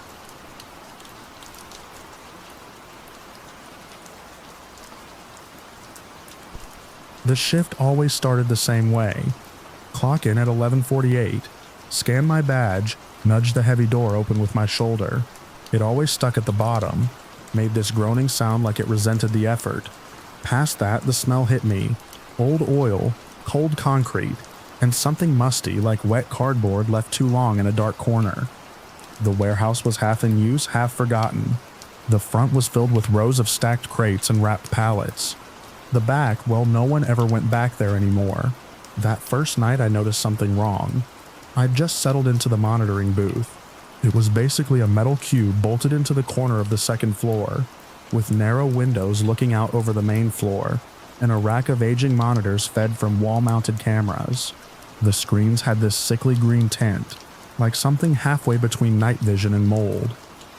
The image resolution was garbage, but still, I could tell when something didn't match. One of the monitors, second from the top left, started showing a hallway that didn't exist anymore. I stared at it for a good 2 minutes. That hallway had been demolished. Hell, I'd helped empty it out 6 months ago. A long concrete passage, overhead fluorescents buzzing, maintenance pipes snaking along the ceiling. On the feed it was exactly as I remembered it 20 years ago, back when the warehouse was still owned by Griggs & Holler Distribution. I was 17 then, working summer shifts after school. I knew that hallway. I even remembered the rattle the last light made when the AC kicked on. But the camera was showing it now. Live, or what looked like live. At first, I thought it was some old test footage. Maybe the feed got crossed with archive reels. But none of the others showed that. Just that one monitor. I tapped it lightly, then harder, like a knock. No change. Then a figure appeared on screen. A man in a dark jacket, walking quickly down the hallway. He had something in his hand. It glinted once beneath the overhead light. A second figure followed. A teenager in a red hoodie, hands in his pockets, head low. That's when my stomach flipped. I had that hoodie. I remembered it exactly. Red with white drawstrings, frayed cuffs, a grease stain on the pocket. I stared at the monitor and felt the temperature drop in the booth. I wasn't watching a tape, I was watching myself. I tried to pull the camera listing up on the terminal. The keyboard barely worked, and the system was so outdated it might as well have been DOS. But the label next to the feed just said Cam 13, Corridor 3B. That was impossible. Corridor 3B had been gutted. I walked through it weakly. It was a loading zone now, with wide open roll-up doors and forklifts parked in yellow line bays. I grabbed my flashlight and headed down. I shouldn't have, but I had to see it for myself. The air in that section of the building always felt colder. My boots echoed louder on the concrete, like the walls swallowed sound. When I turned the corner to Corridor 3B, I stopped breathing. The hallway was there, exactly like the monitor showed. Fluorescents flickered overhead, and the last light buzzed with a mechanical rattle. The paint on the cinder block walls was the same industrial beige, peeled in spots. Even the broken water fountain was still in place, its basin coated in rust. I should have turned back. I should have called someone, even just logged the malfunction and locked the hallway. But I didn't. I kept walking, flashlight flicking from side to side. I passed the point where I'd seen the figure on the screen. Nothing. The hallway curved slightly right, narrowing. Then, I heard it. Footsteps. Not mine. Ahead of me. I killed my light. The dark swallowed me. But the hallway ahead glowed faintly under the flickering fluorescence. A shadow moved across the far end. I couldn't make out the face. Just the movement, smooth, fast, deliberate. He had something in his hand, still gleaming, still pointed low. I backed away, but not fast enough. He turned. I froze. His face wasn't clear, almost too dim to resolve. But I knew those eyes. Flat. Fixed. I'd seen them in the mirror for decades, though I'd never let myself admit it. I turned and ran. Back in the booth, I slammed the door and locked it. The monitors flickered again. Now every screen showed the hallway, from different angles. Some showed me running. One showed me looking directly into the camera. I checked the time. 12:03 a.m. Then the screen in the center changed, and it showed a close-up of the teenager in the red hoodie. Me, again backed into a corner at the far end of the corridor. The man in the dark jacket stood in front of him, something in his right hand. I couldn't see what I wanted to reach for the phone, but my hand wouldn't move. I watched as the man lifted his hand. There was no sound on the feed, just static creeping into the edges. The image bent slightly like the camera lens warped under pressure, and then the screen cut to black. I sat in silence. The only sound was the hum of the booth's ancient heater, and the faint clunk of something shifting in the walls. The feed returned a minute later. This time it showed the hallway empty. The floor was clean. No one there. The lights flickered as usual. Nothing out of place, except on one monitor. A shape lay crumpled in the corner, a red hoodie twisted beneath a still form. I staggered out of the booth and back to the hallway. But it was gone. Literally gone. Corridor 3B was once again the gutted loading zone. Yellow lines on the floor. Exposed ceiling beams. Daylight panels overhead. The whole hallway had vanished like it had never existed. But when I looked at the wall where the corner had been, I saw something. A smear of red. Almost dry. It hadn't been there an hour ago. That morning, I tried to file a maintenance report. Logged possible electrical interference in the system.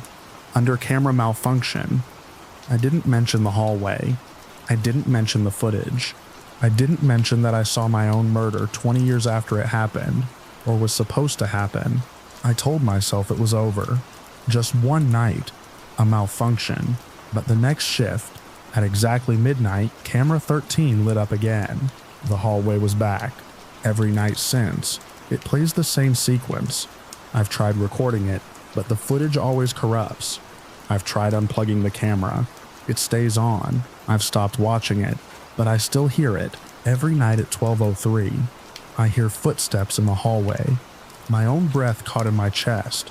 The hum of the lights, the flick of a wrist, a sharp sound, too quick to register, then silence, then nothing. Just the quiet hum of monitors and the taste of copper in my mouth. I stopped wearing red hoodies. Doesn't matter. Every time the figure on the screen lifts his hand, I feel it behind my ribs, sharp and certain like a memory I can't undo. And every night, it gets a little closer. Last night, the figure wasn't just on screen. He stood in the doorway of the booth, watching, not moving, not blinking, just watching.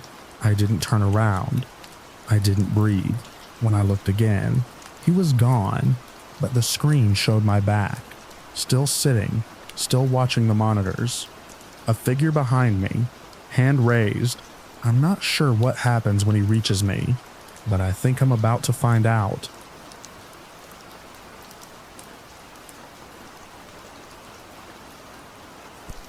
I'd been painting for nearly 12 hours when it started. The first thing I noticed was a thin, glistening line sliding down the center of the canvas, right where I'd brushed the edge of a pine tree under a dull gray sky. At first, I thought it was just turpentine leaking from an overloaded layer, but when I reached out to dab it, my fingers came away sticky, crimson.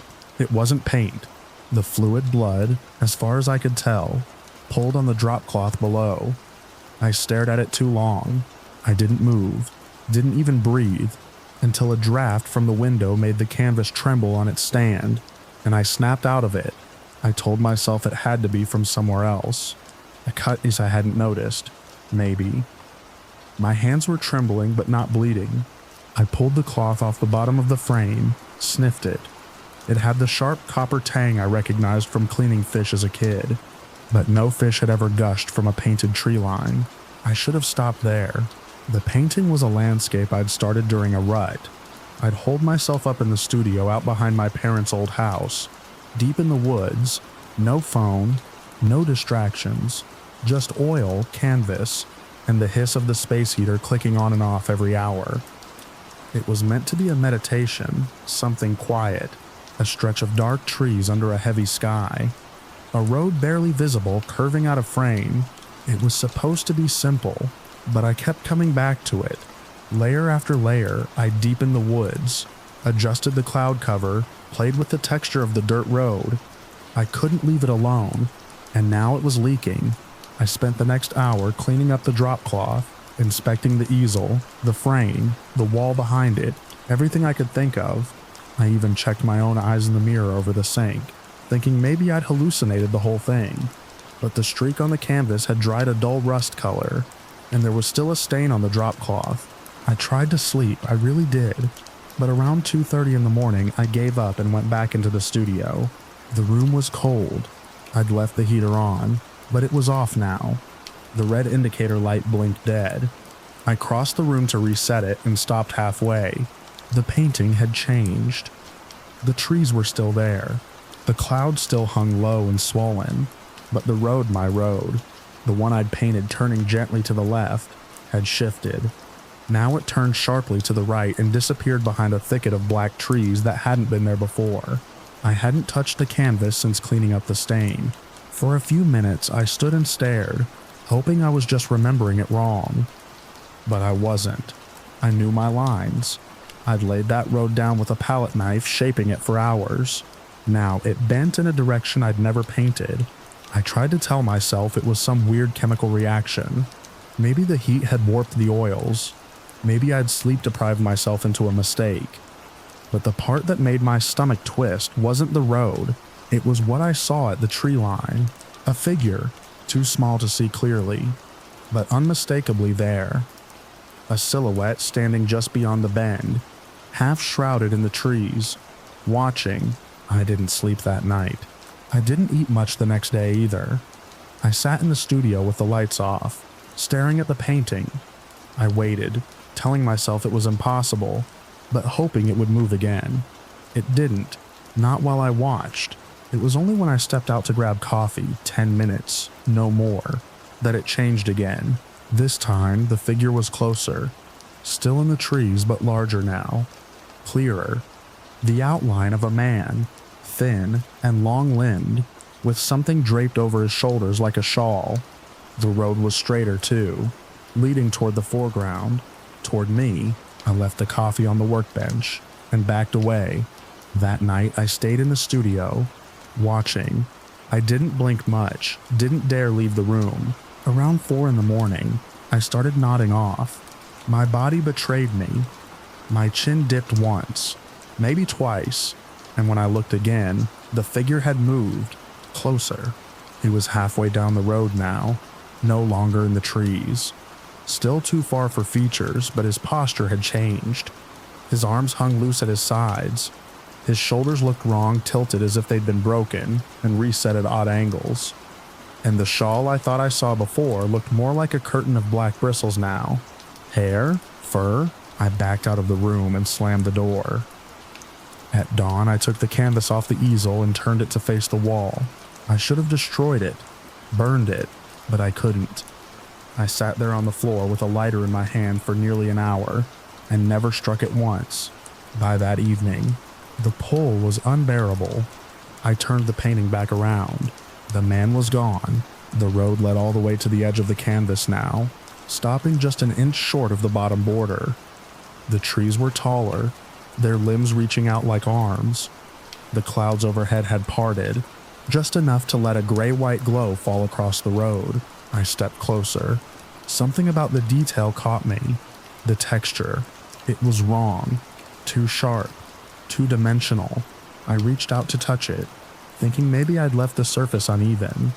My fingers brushed the painted dirt and sank. Not far. Just a few millimeters. But the canvas was no longer flat. It gave under my touch like damp fabric. I tried again. Pressed harder. My fingers disappeared into the painted road up to the knuckle. I yanked them back, stumbling into the wall behind me. My hand was cold. Not paint slick or stained, just cold. As if I'd plunged it into water. But when I looked, it was dry, and behind me, the canvas flexed. Not visibly, not exactly, but I felt it. Something inside the painting shifting in response to my touch. I slept in the house that night, locked every door, The next morning, I told myself I was done with it.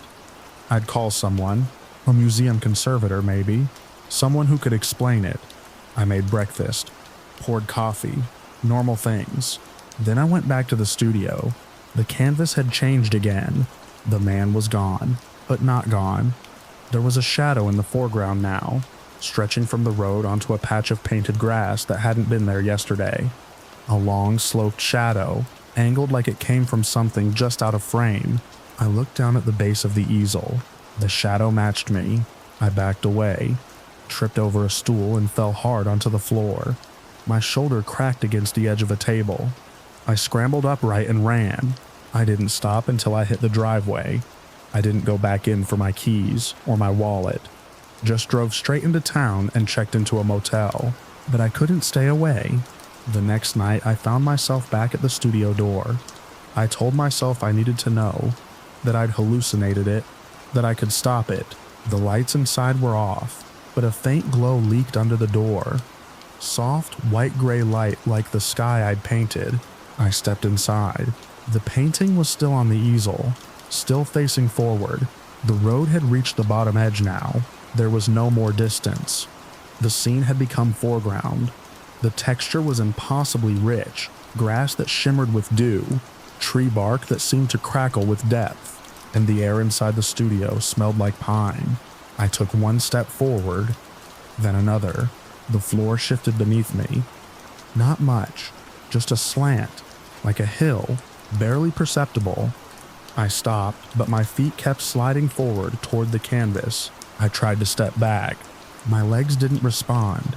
The studio tilted again, gently, like a hand cradling me, pushing me toward the easel. I reached out for the doorframe, but it was too far.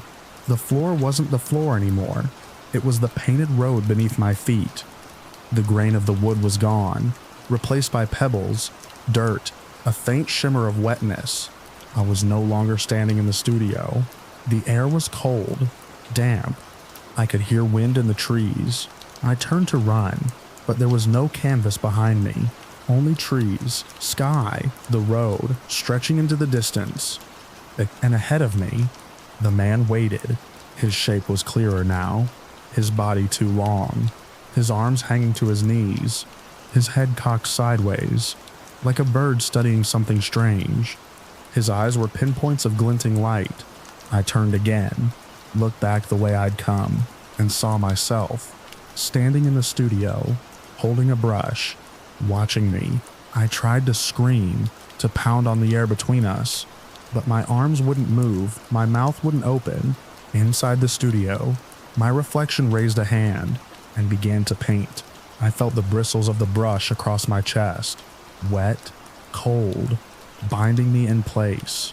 The trees behind me shifted, reached, welcomed me into stillness, and I became part of the scene.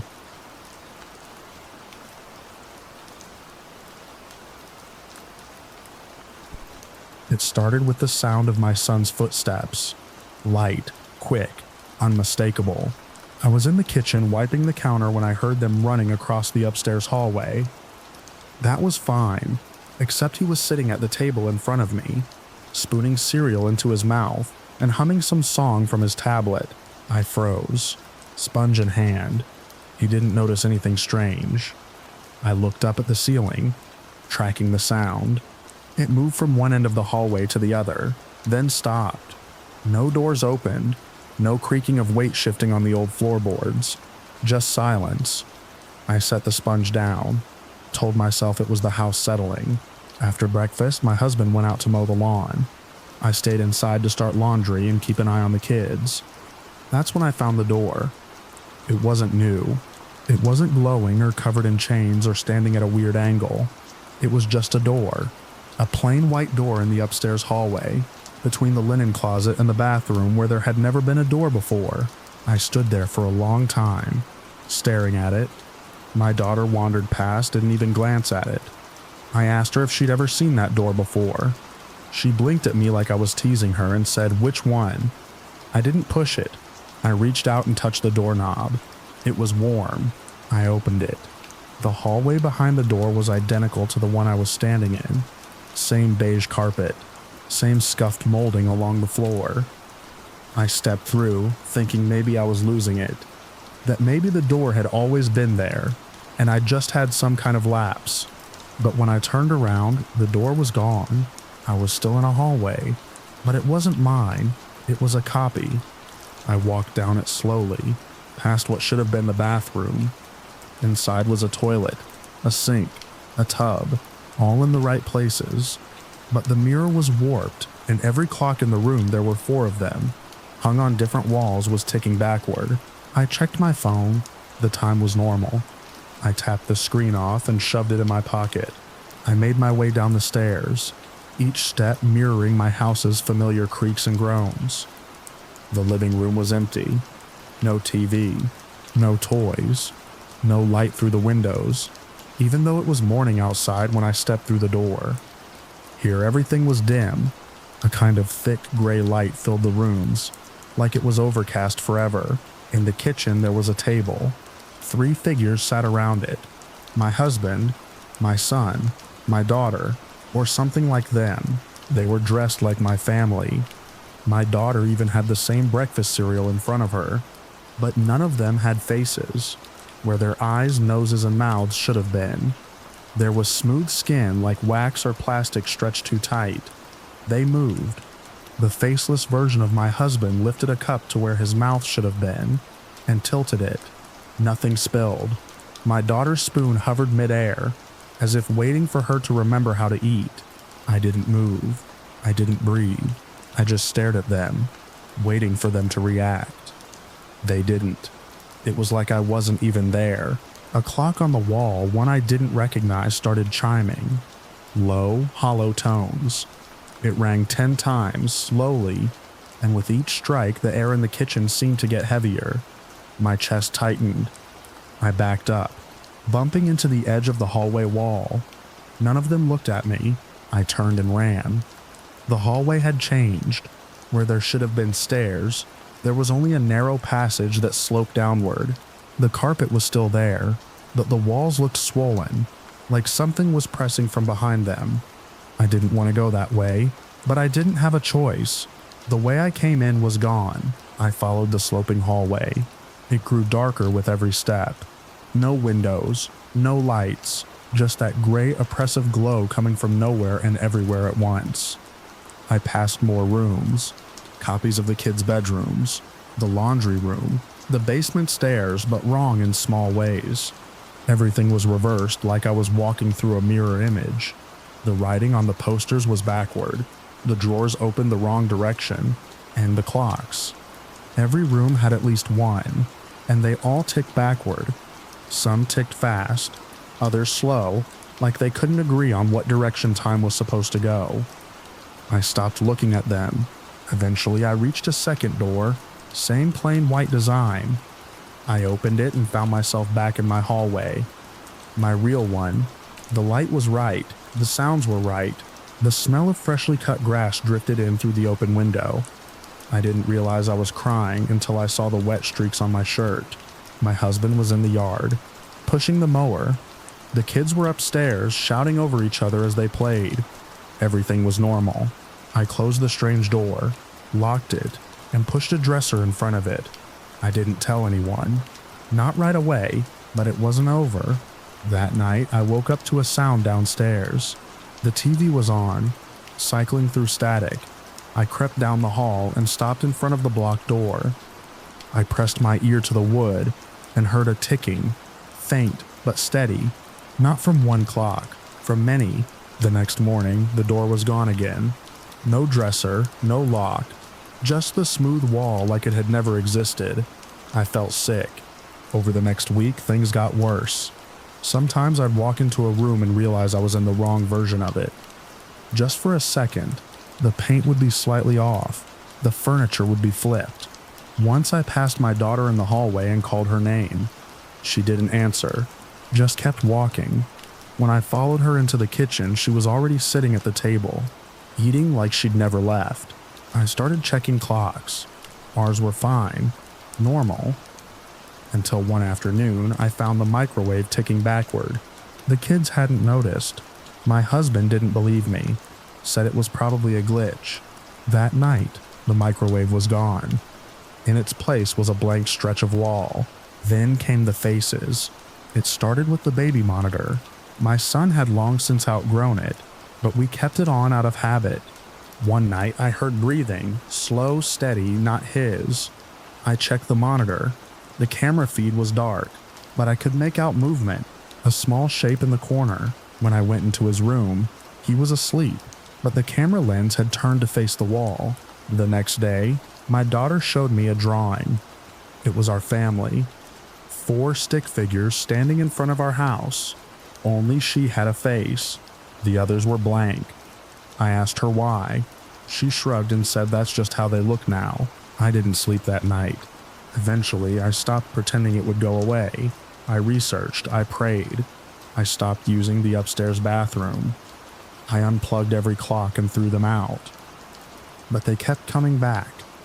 Sometimes I'd find one in the fridge. Once I found one ticking away inside a cereal box. I tried to leave with the kids.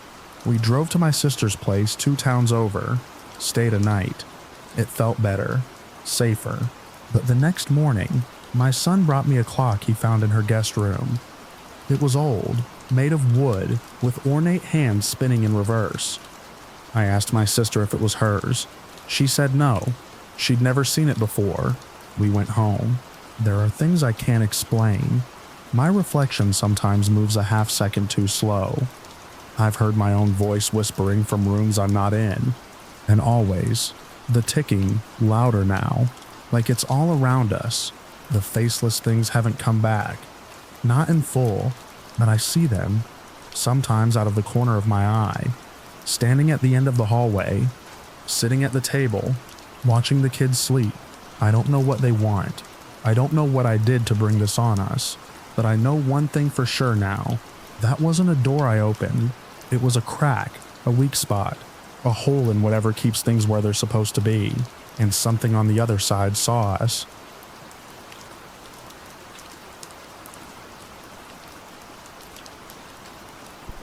I was somewhere in the middle of Oregon when the trail gave out. No signage, no cairns, just a thinning of footpath that surrendered to thick moss and blackberry bramble. That kind of forest swallows sound. No bird song, just the crunch of my boots and the occasional slap of a thorn against my pack. The deeper I pushed, the older everything felt. Douglas firs bent under their own weight, lichen draped like curtains. The air was damp enough to feel heavy in my mouth.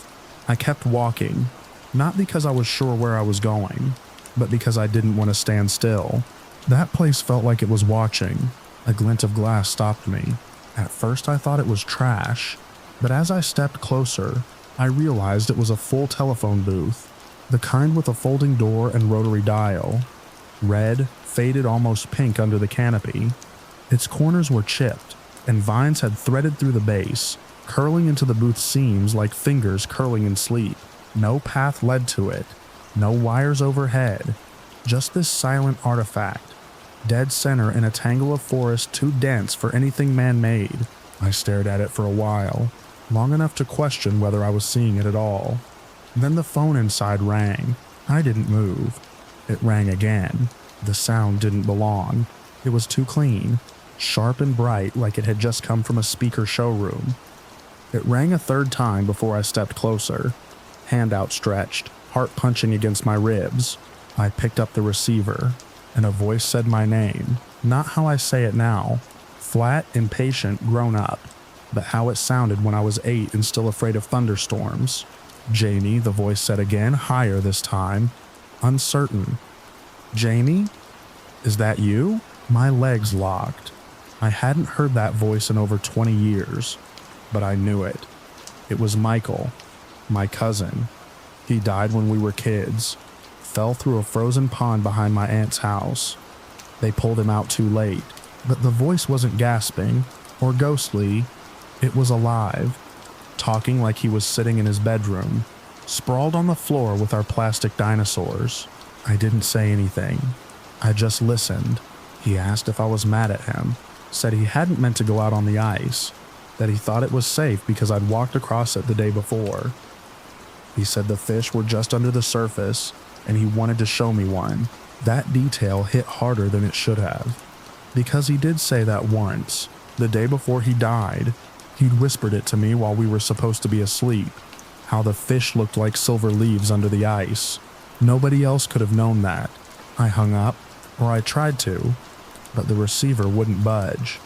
It just stayed at my ear while the voice kept going, asking if I still liked peanut butter sandwiches, and if I remembered the secret fort in the lilac bushes. I stepped back. The phone fell from my hand and smacked the glass wall of the booth. The voice cut off mid-sentence. I turned away fast, maybe to run, maybe to just breathe, but the forest floor stopped me cold. What I thought was undergrowth wasn't plant matter at all. It was wires, thousands of them, hair-thin and tangled, gray and copper and black. They moved slightly when I stepped, flexing like nerves under skin. No insulation, just exposed metal threading through roots and ferns like they'd grown there. I dropped to one knee, brushing moss aside. The wires went deeper.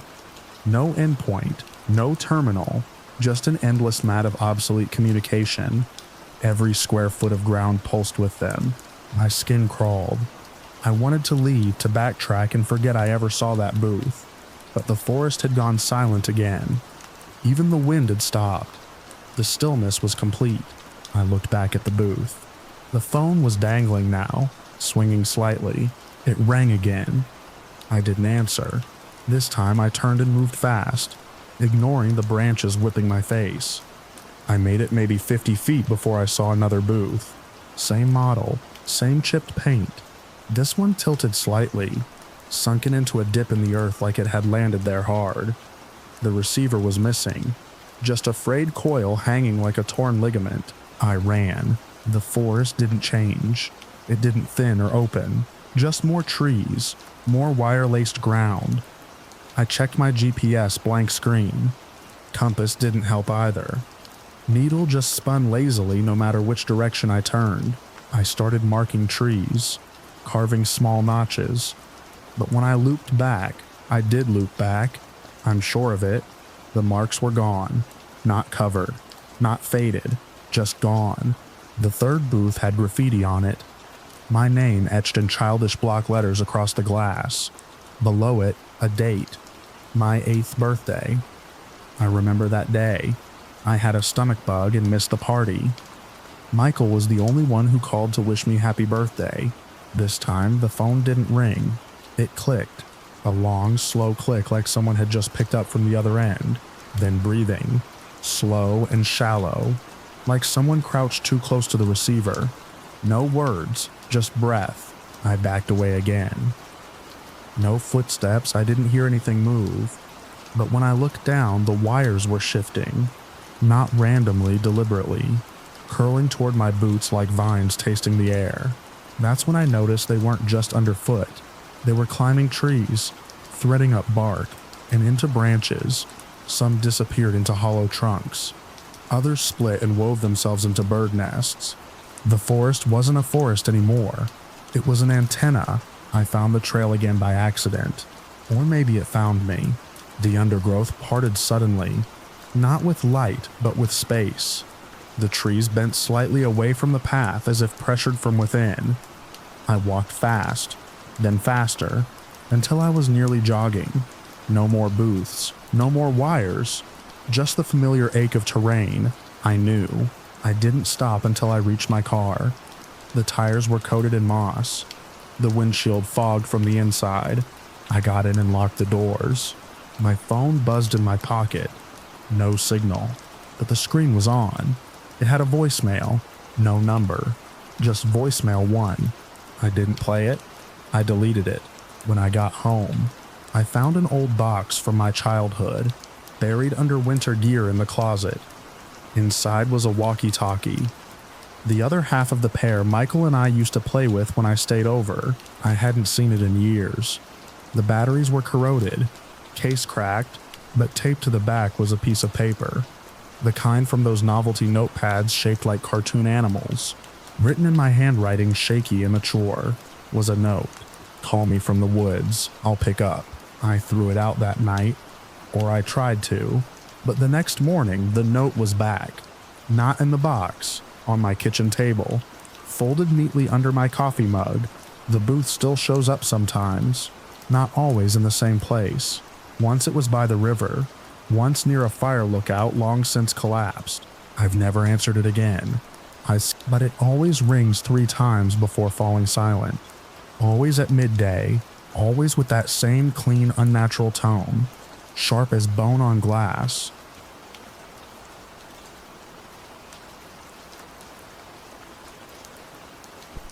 It started with a map, an unlabeled one, brittle as dried leaves and inked in a hand I didn't recognize. It had been wedged between 2 forgotten volumes in the university archives, likely untouched for decades. Most would have dismissed it as some eccentric sketch, but I had spent years decoding the marginalia of dying empires and faded monastic scrawls. The layout matched none of the recorded plans of our campus, and yet the coordinates placed it squarely beneath the north wing of the history department. Curiosity didn't feel like a choice. It felt like gravity. I followed the map beneath the oldest part of the building, past a rusted maintenance hatch sealed with a bolt that came off too easily. Beyond it, a narrow staircase descended into a sub-basement I had never seen listed in any blueprint.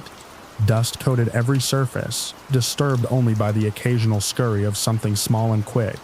The air was thick, heavy with age, like parchment left too long in a sealed box. The hallway ended in a wooden door, swollen from moisture without handle or keyhole. I pushed. It opened on the first try. Inside was a library, not a neglected storeroom of textbooks and microfilm, but a library carved from stone and silence, its vaulted ceiling lost in shadow. Shelves climbed higher than my eyes could follow, packed with books of every size and color. There were no electric lights, only the glow of old gas sconces affixed to the walls, flickering as if recently lit. A scent lingered, dry and papered, not unpleasant. There was no dust, no sound but the low rustle of turning pages. I thought I was alone until I saw movement deeper in the stacks. I followed the noise and found nothing. But as I wandered, something caught my eye. A book, still open on a pedestal at the center of the room. Its spine bore no title. The pages looked handwritten ink, wet and glistening under the low amber light. I leaned in. It was my name at the top, then the current date, then my actions, each motion of mine described with unnerving precision. The words appeared as I watched, line after line, recording even the tilt of my head and the rhythm of my breath. I reached for it. The ink stopped moving. I turned the page. The next entry bore the following day's date. I shouldn't have read it, but I did. The account detailed a series of events I hadn't yet lived through. My return to the university above, my frantic attempts to explain the discovery, the skepticism, then isolation. The narrative ended with a final entry timed just before dusk, my heart stopping as I sat alone in my office, the last thing I'd touch being a copy of my dissertation clutched in my hand. No violence, no drama, just an end. I turned back, meaning to leave and return with someone, anyone. But the door was gone. Where the entrance had been, there was now only a solid wall of shelves, seamless and unmoved. I retraced my steps, counted rows, tapped walls. Nothing gave way. I wasn't in a room with an exit. I was in a room designed to be complete. I called out. No answer came back. My voice died against the bindings of 1,000 books. Hours passed. I think. Time in that place felt unmoored. The only measure was the slow burn of the sconces, and the chill that crept deeper into the stone floor. I tried to distract myself, pulling volumes from the shelves at random. Each was a record, handwritten like the pedestal book, but they weren't histories of nations or wars. They were lives, entire lives. Some I recognized, historical figures, political leaders, scholars. Others I didn't. Janitors, cobblers, farmers, names forgotten by any public memory, yet laid bare in detail. Births, secrets, regrets. They all ended the same way, with a final entry dated just before death. I searched for patterns, rationalizations. Maybe it was fiction. Maybe someone had crafted an elaborate art installation, some experimental archive project. But the books wrote themselves. I watched them. I tested it, running in circles, jumping, speaking nonsense. The words appeared exactly as I moved, capturing even the smallest twitch of my fingers. It wasn't reacting to me. It was predicting me. I tried not to return to my own book, but the pedestal drew me back. I opened to the final page again. The words had changed. Slightly. The time of death had shifted by minutes. I had delayed it somehow. My presence here had altered the timing, but not the outcome. I tore the page. The ink reappeared. I tried burning it. The flame died the moment it touched the paper. I didn't sleep. Couldn't. I paced, shouted, cursed the walls. Eventually I gave up and began reading again. It was the only thing to do. The only action that gave the illusion of choice. The only noise in the quiet. That's when I found the others. Books describing people who had found the library before me. All scholars, all seekers of truth, all drawn by different clues. Some had found it beneath churches, others beneath ruins. Each account ended with the same twist: discovery, revelation, and then the disappearance of the door. They had all been trapped here, like me, and their books too, ended with dates and times. I checked them, cross-referenced. Some had died in the library, some just vanished. One had managed to document decades of survival in the stacks. His last line was simply, "I forgot the sound of wind." The pedestal was now cold to the touch. Its ink had grown fainter, less eager. It was writing slower. I realized it wasn't just recording, it was losing interest. I had stopped being novel. That terrified me more than the words predicting my death, because it meant I was no longer part of an unfolding story. I was residual, redundant. I smashed the sconces one by one. Their flames resisted but finally went out. The room dimmed to a dull gray, lit only by some ambient, sourceless glow. The books were still legible. Their writing still moved. My own book still sat on its pedestal, quietly waiting for me to act. Eventually, I began writing, in the margins. Notes, challenges, warnings. None of them remained. Each one vanished minutes later, the page rewriting itself clean. So I started memorizing other lives. That's what I've been doing. Reading and memorizing, voice by voice, line by line. If I can't leave, maybe I can carry them with me. Maybe that matters. That the book tells me that won't be necessary. It says I'll be dead before I ever speak to anyone again. It says the heart gives out. It says there's no pain. It says the last sensation will be paper under my fingertips, and the sound of a single page turning.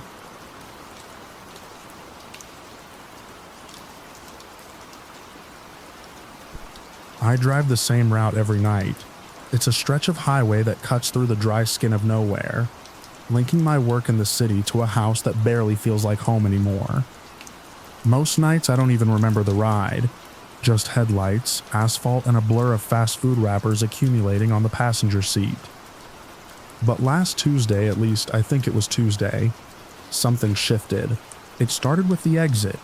I don't remember taking a different turn, but when I looked up from the radio dial, I was no longer on Route 86. The signs were gone. No mile markers, just a 2-lane blacktop pressed between open desert and darkness. I figured maybe construction detoured me. Maybe I'd spaced out and missed the signs.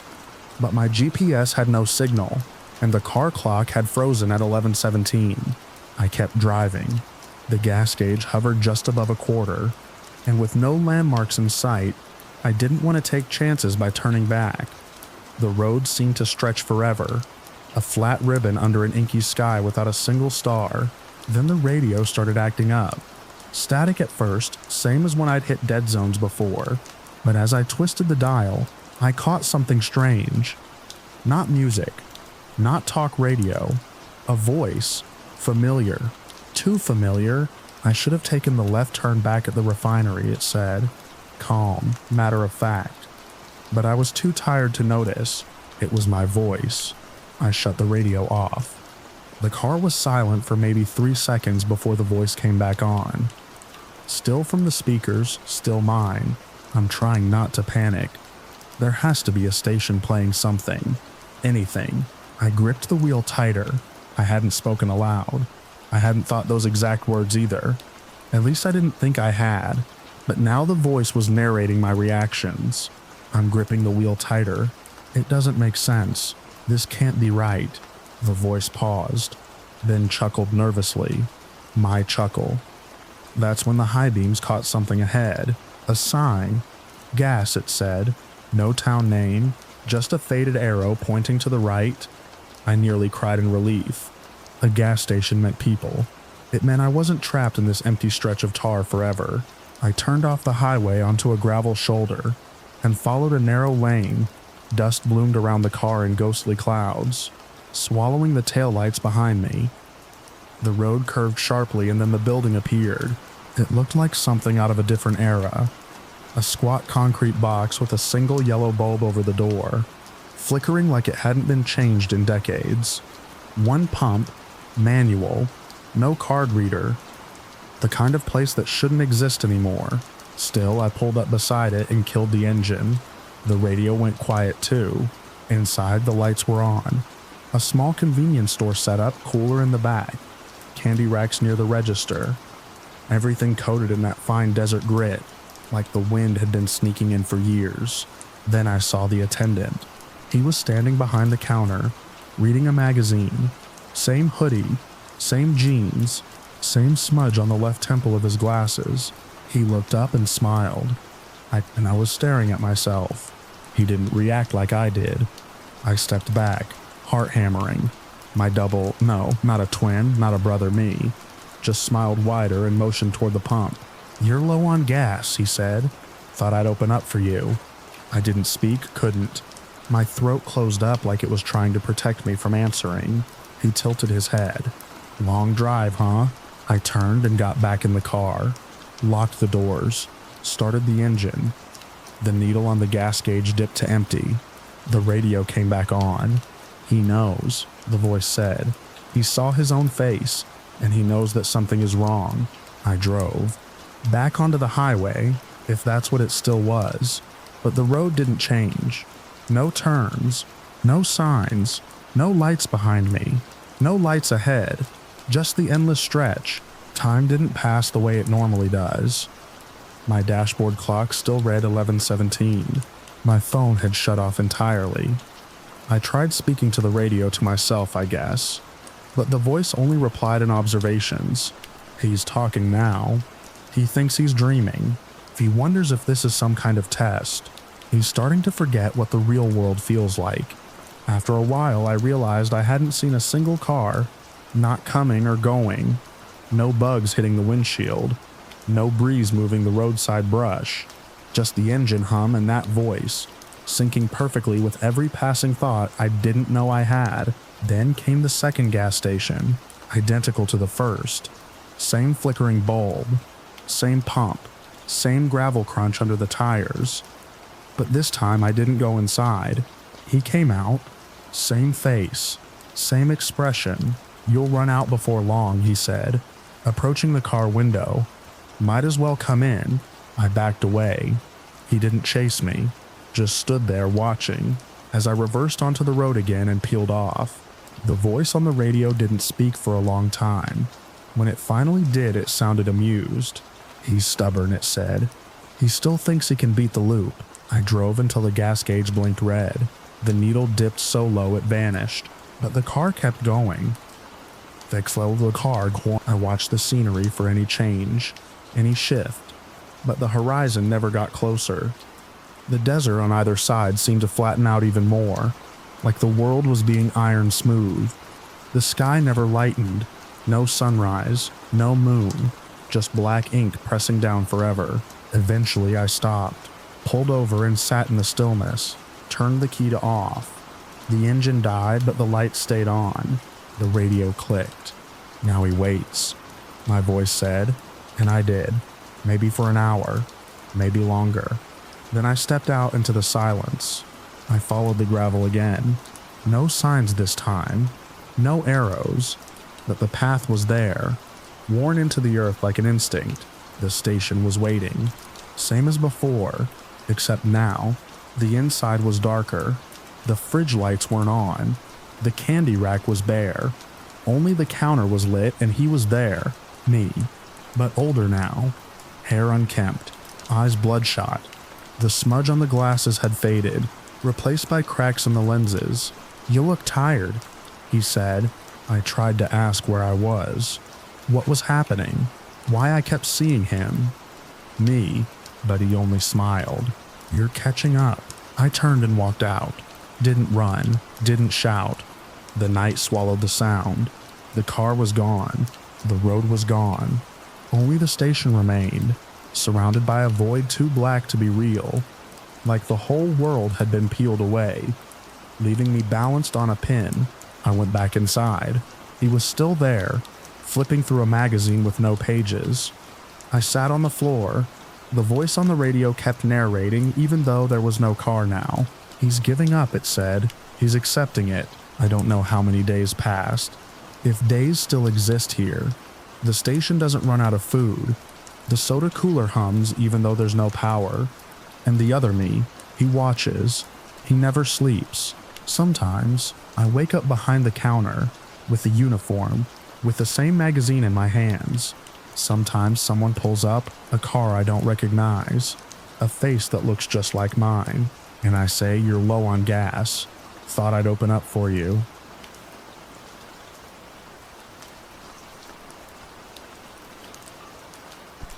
I moved to Crayfield in early October.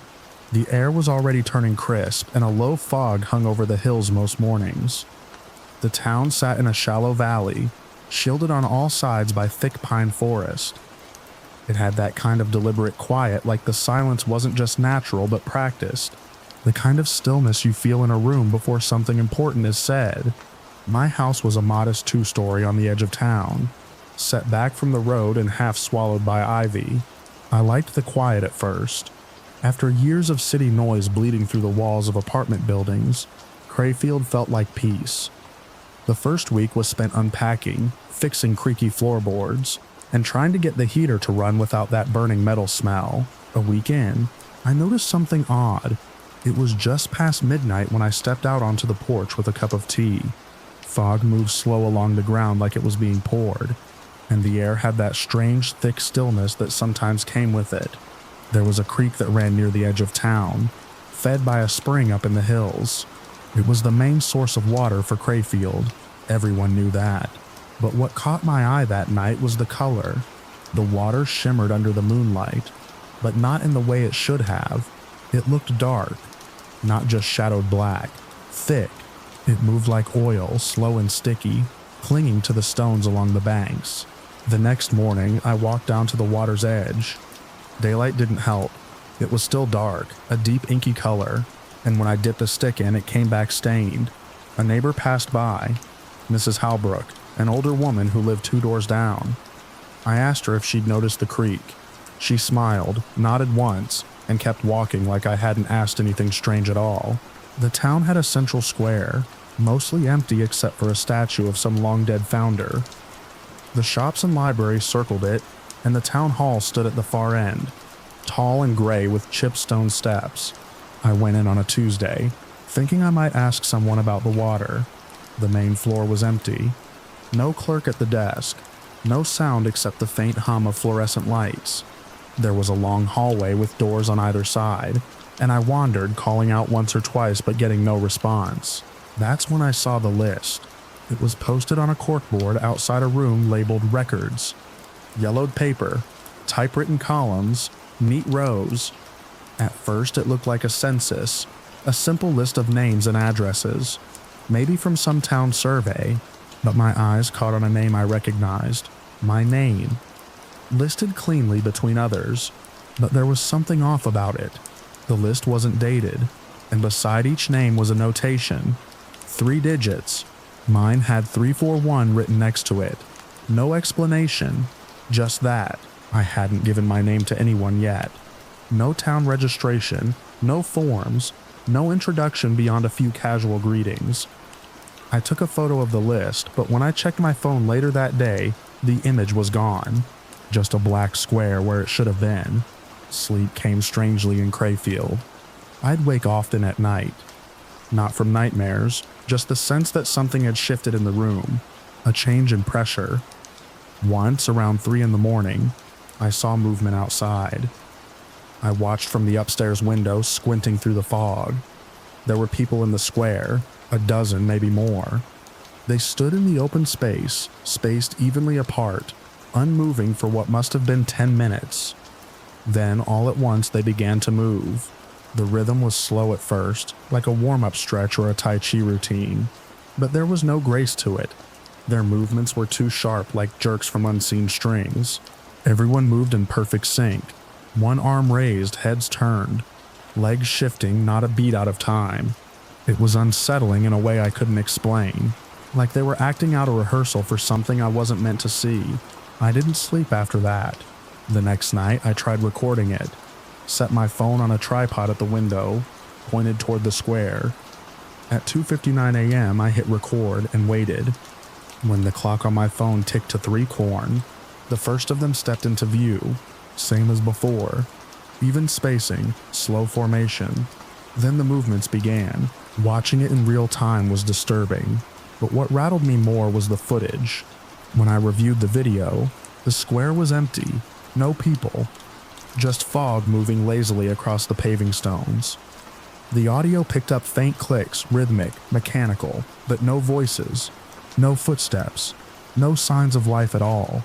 By the 5th night, I stopped trying to sleep. I walked during the day and stayed indoors after sunset. I asked around, subtly at first. I brought up the water to a clerk at the grocery store. He said nothing, just smiled and offered me a discount on canned beans. A teenager sweeping outside the library told me the creek had always looked that way. Something about minerals from the hills, but he said it with a glazed-over look, like he'd memorized the line. I started noticing the same faces at the square each night. Always the same number. I counted once, 21. Then I saw her, Mrs. Halbrook, in the same pale coat she wore during the day, standing stiffly with the others, moving in rhythm. She didn't look like herself. Her eyes were wide and glassy, her mouth open slightly, like she was waiting to speak, but had forgotten how. I wanted to leave. I packed a bag and loaded it into my car, but when I turned the ignition, nothing happened. Not a cough, not a flicker of dashboard light. The engine was cold as stone. I checked under the hood, everything looked intact. The battery was brand new. I slammed it shut and looked around. A man across the street was standing on his porch, staring at me. He didn't move when I waved. On a whim, I walked back to town hall. This time, the front door was unlocked. I moved quickly, retracing my steps to the corkboard outside the records room. The list was still there, but something had changed. My name was now at the top, and the number beside it had changed. It now read 001. I don't remember going home. I must have walked, but my memory between leaving the town hall and standing in my kitchen is blank. My hands were shaking. I didn't go outside again that night. The next morning, the fog was thicker than ever. I couldn't see past my porch. No birds, no wind. The town had gone completely silent. I heard a knock at the door around noon. I didn't answer it. Another knock came at 3 p.m., then again at 6. Perfectly timed 3-hour intervals. When I finally opened the door after dark, no one was there, but a paper had been pinned to the door frame. It was another list, the same one from the hall, but now it had a heading, Final Immoraean. All names had been removed except mine. The next night, I didn't bother trying to sleep. I stood at the window again, watching the fog roll in. At exactly 3 a.m., the square began to fill. But this time, the figures moved toward my house. Slowly, deliberately, in that same jerking rhythm, I ran out the back, into the woods. I knew the trail that led up toward the spring. I figured if I could get to the source, maybe I could see what was contaminating the water, if that's what it even was. The fog followed me into the trees, thicker here, clinging to my skin like cobwebs. After an hour of climbing, I reached the spring, or what should have been the spring. It had dried to a pool of black sludge. Still and silent, I stood at the edge, staring down into it, and saw my own reflection, but it wasn't right. The face looking back at me was smiling. My own features unchanged, but with a smile I didn't feel. The lips curled too wide, the eyes too calm. I took a step back, and the reflection stayed put, still smiling, still staring. Behind me, footsteps approached. I turned, but no one was there. When I looked back at the water, the surface had gone flat again. No reflection, just dark, unmoving ink. I made my way back at dawn. The fog had lifted slightly. As I passed through the square, I noticed the statue had changed. It used to be some old man in a top hat. Now, it looked like me. Same face, same posture I'd had in the window the night before. I haven't tried to leave again. People greet me on the street now. They call me by name. They ask if I've gotten settled, if I'm ready to do my part. I nod and smile and say the words I know they expect. At night, I stand in the square with the others. I feel the pull of the movements. I don't think about them anymore. I just follow. Each step, each turn, it feels a little easier. I don't know what the numbers meant. I don't think they matter now. Last night, I saw someone new watching from the window of my old house. Wide-eyed, confused. I think I'll go visit them soon.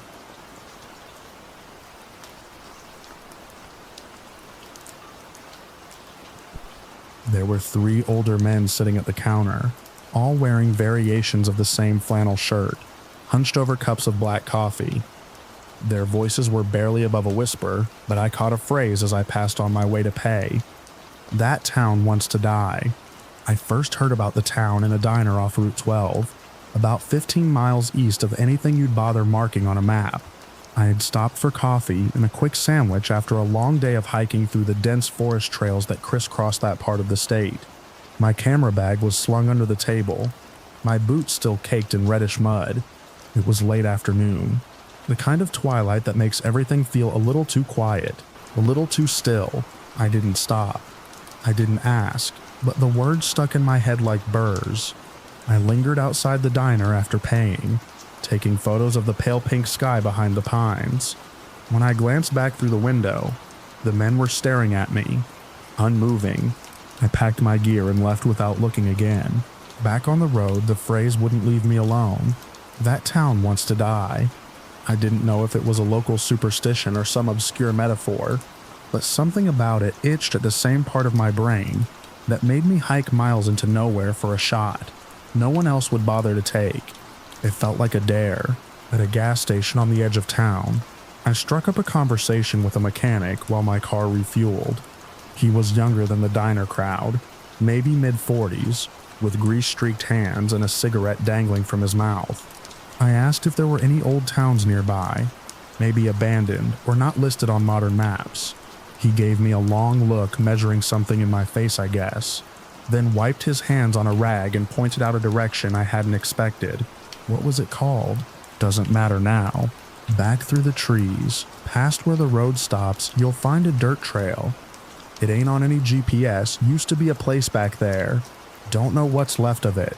The path curved like it had been shaped by animal trails or water erosion. No sense of planning. The air grew cooler. I started to notice signs of old habitation. Rusted mailboxes half swallowed by ivy. A stone well covered in planks. A rotting wooden signpost with no legible letters. Then the buildings began. I drove until the pavement ran out. The road narrowed into gravel, then to dirt. Trees leaned in overhead, thick-limbed and damp with moss, making the light feel even later than it was.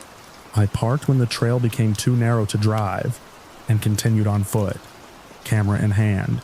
I waited for more, but he just went back to work like he hadn't spoken at all, or rather the remnants.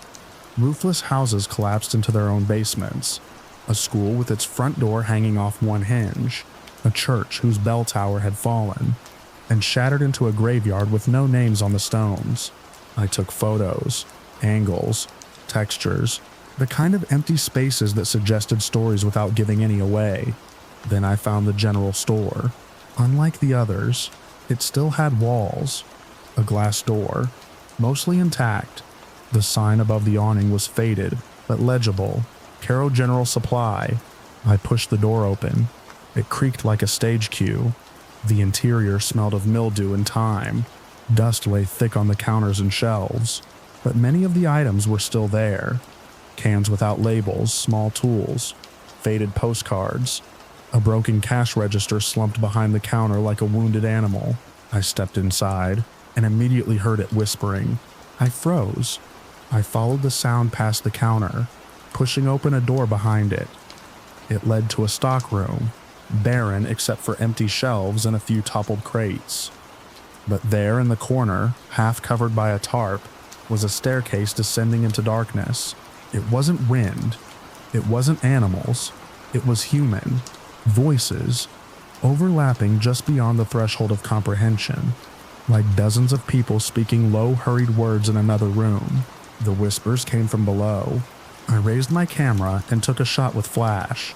The photo caught dust motes hanging like snow. The stairs disappeared into shadow. The walls were stone, unpainted. My flashlight beam barely reached the bottom. I didn't go down. I stood there long enough to hear one whisper shift just slightly. It sounded like my name. It wouldn't start. I left. Back in the woods, the sun was gone. The trees looked different in the dark, closer somehow. I took a different trail back without meaning to, or maybe the paths had changed. I don't know how long I walked before I reached my car. It was the mechanic. No click, no turn, just silence. I sat for a while thinking maybe I should sleep there and wait for daylight.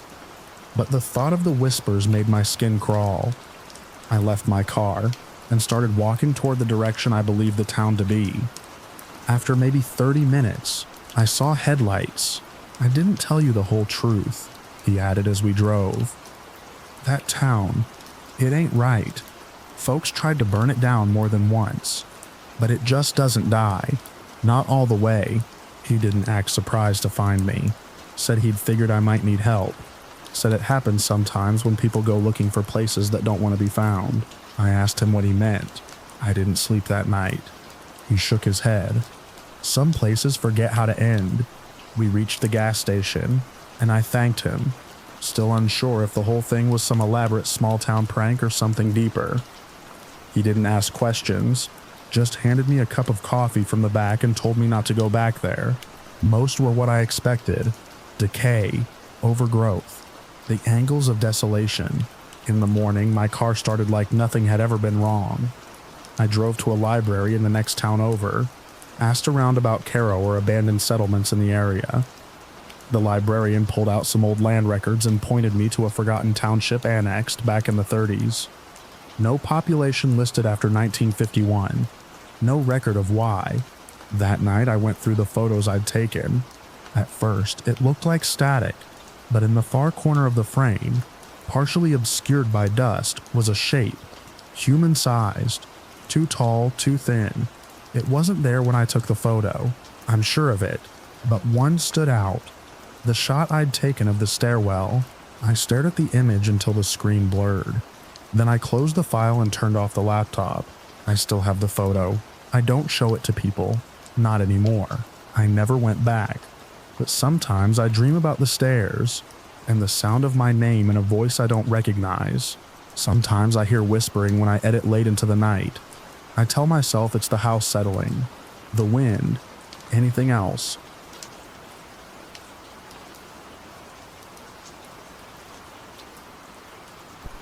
I first noticed the lights in late September, just after the school year started. I was grading essays in the living room. The windows cracked open to let in the last of the warm air. The house sat about half a mile off the main road, surrounded on three sides by thick woods. Quiet, peaceful. Exactly what I'd wanted when I moved out here to clear my head and reset, after a rough couple of years in the city. At first I thought the flickering was a trick of my tired eyes. Maybe distant car headlights filtered through the trees, but they didn't move like headlights. They pulsed, dimmed, vanished, and then reappeared several feet away, always low to the ground like they were creeping through the underbrush.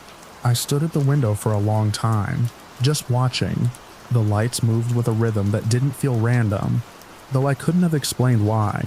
I kept looking for beams or shadows, anything to explain their source, but there was nothing. Eventually, I convinced myself it had to be campers or kids with flashlights, and I went to bed.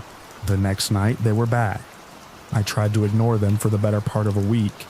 I stayed indoors after dark, kept the blinds drawn, but my curiosity gnawed at me until I couldn't sleep. I started stepping out onto the porch just after dusk, hoping they'd show up again. They didn't appear every night, maybe 3 or 4 times a week, but when they did, it was always in the same patch of woods, just past the old fence line. Finally, one Saturday evening, I grabbed a flashlight and crossed into the trees. The air changed almost immediately. The woods looked different at night, closer. The silence wasn't complete. Crickets, the occasional flutter of wings, but it felt loaded like someone was holding their breath. I walked toward where I'd seen the lights, brushing past ferns and low branches, careful not to trip on hidden roots. The flashlight beam caught something pale and flat, buried under a blanket of leaves. I bent down and swept them aside. It was a stone, weathered, cracked, a gravestone. I cleared more leaves and uncovered another one, then another. Some of the markers were barely larger than bricks. Others were taller and chipped at the edges. Their engravings faded into near invisibility. I found 13 of them that night, though I'm sure there were more. None of the names meant anything to me. Most were dated before the 1900s. One read simply Infant, April 1883. No path, no fence, no signage. Just scattered stones in the earth. Long forgotten. I didn't go back into the woods for a few days after that. Something about finding those graves settled into my bones like damp. I couldn't focus at work. During lunch, I mentioned it to Gail, another teacher who'd lived in town her whole life. Her face tightened when I told her where I lived. Old Harmon Place, she said. I remember when that land was still for sale. Nobody wanted it. I asked why, but she only shrugged. Just bad luck, I guess. Lot of turnover. People don't stick around long. That night, I lay awake listening. My bedroom faced the woods, and I kept the window shut, but I could still feel them out there. I didn't see the lights again for several days. What I did hear, though, started with a whisper. At first, I thought it was just the wind through the eaves, but the sound had a rhythm, a texture, like a voice just below the edge of understanding. It didn't come from outside. It came from inside the walls. I got up, checked every room. Nothing. When I returned to bed, it stopped. The moment my eyes drifted closed, it began again. Whispers. Too low to make out words, like someone muttering behind a closed door. The following day, I pulled open the attic hatch and climbed up, half convinced I'd find an old radio or maybe an animal nest. The attic was empty except for a few rotted boards and dust, so thick it muffled my steps. No wires, no speakers, no signs of habitation. Over the next week, the whispering got bolder. Sometimes it came from behind the walls, sometimes from just beyond a closed door. Once, I stood in the hallway listening, and the whispering stopped the moment I touched the doorknob. I swung it open fast. The room was empty. By now, I was sleeping with the hallway light on and keeping my phone in my hand, half hoping I'd catch something on camera. Nothing ever showed up. I called the realtor, asked if she knew anything about the cemetery. She sounded surprised. No, there's nothing on the property record about that, she said. Are you sure it wasn't just an old pet cemetery or something? I didn't answer. I already knew what I'd seen. Those were not pet graves. One night, I stayed up grading essays until nearly 2 a.m. The house had fallen into a tense silence. I could hear my own breathing, the ticking of the kitchen clock. I got up to stretch, walked into the hallway, and froze. The lights were back, but this time they weren't in the woods. They were on the lawn. 3 distinct flickering glows, drifting no more than a foot off the ground, moving parallel to the front porch. I killed the light and watched from behind the curtain. The glows paused near the edge of the woods, then slowly receded into the trees. I didn't sleep that night. The next morning, I went out to the spot where they'd paused.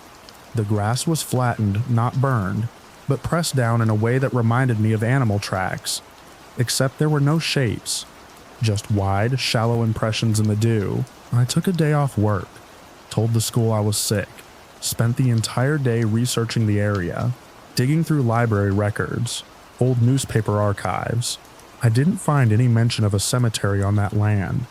What I did find, buried in an 1891 ledger, was a land transfer from a family called Winthrop to the town.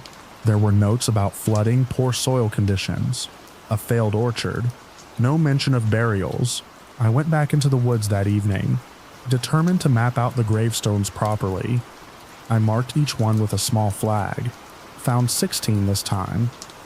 A few stones had initials carved in crude lettering, like someone had used a nail. No consistency, no pattern, just forgotten people. The whispering changed after that. It no longer waited for night. I'd hear it in the kitchen while boiling water, or in the bathroom just as the mirror fogged. Always low, just below hearing, like it didn't want me to know it was there. I tried to record it, left my phone on overnight with the voice memo app running. In the morning, there was nothing but static. 2 weeks passed like this. The lights, the whispering, the grave markers. I started dreaming of the woods. In those dreams, I'd walk out among the trees and find a new gravestone with my name on it. No date, just the name. The final straw came in early November. I woke up just after midnight. The whispering was louder than usual. Urgent. My bedroom window, which I always locked, was cracked open.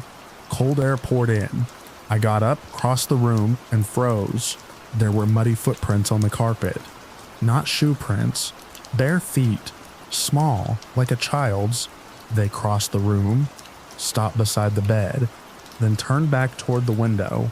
I didn't sleep the rest of the night.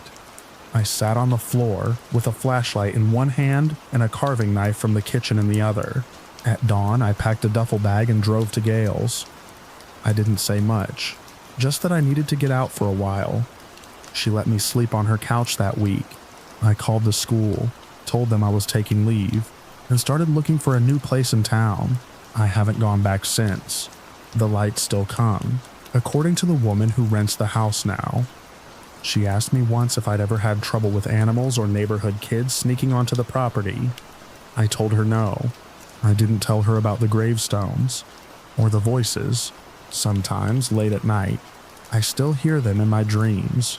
Not words exactly, just the sound of something waiting behind the walls, patient as the cold earth itself.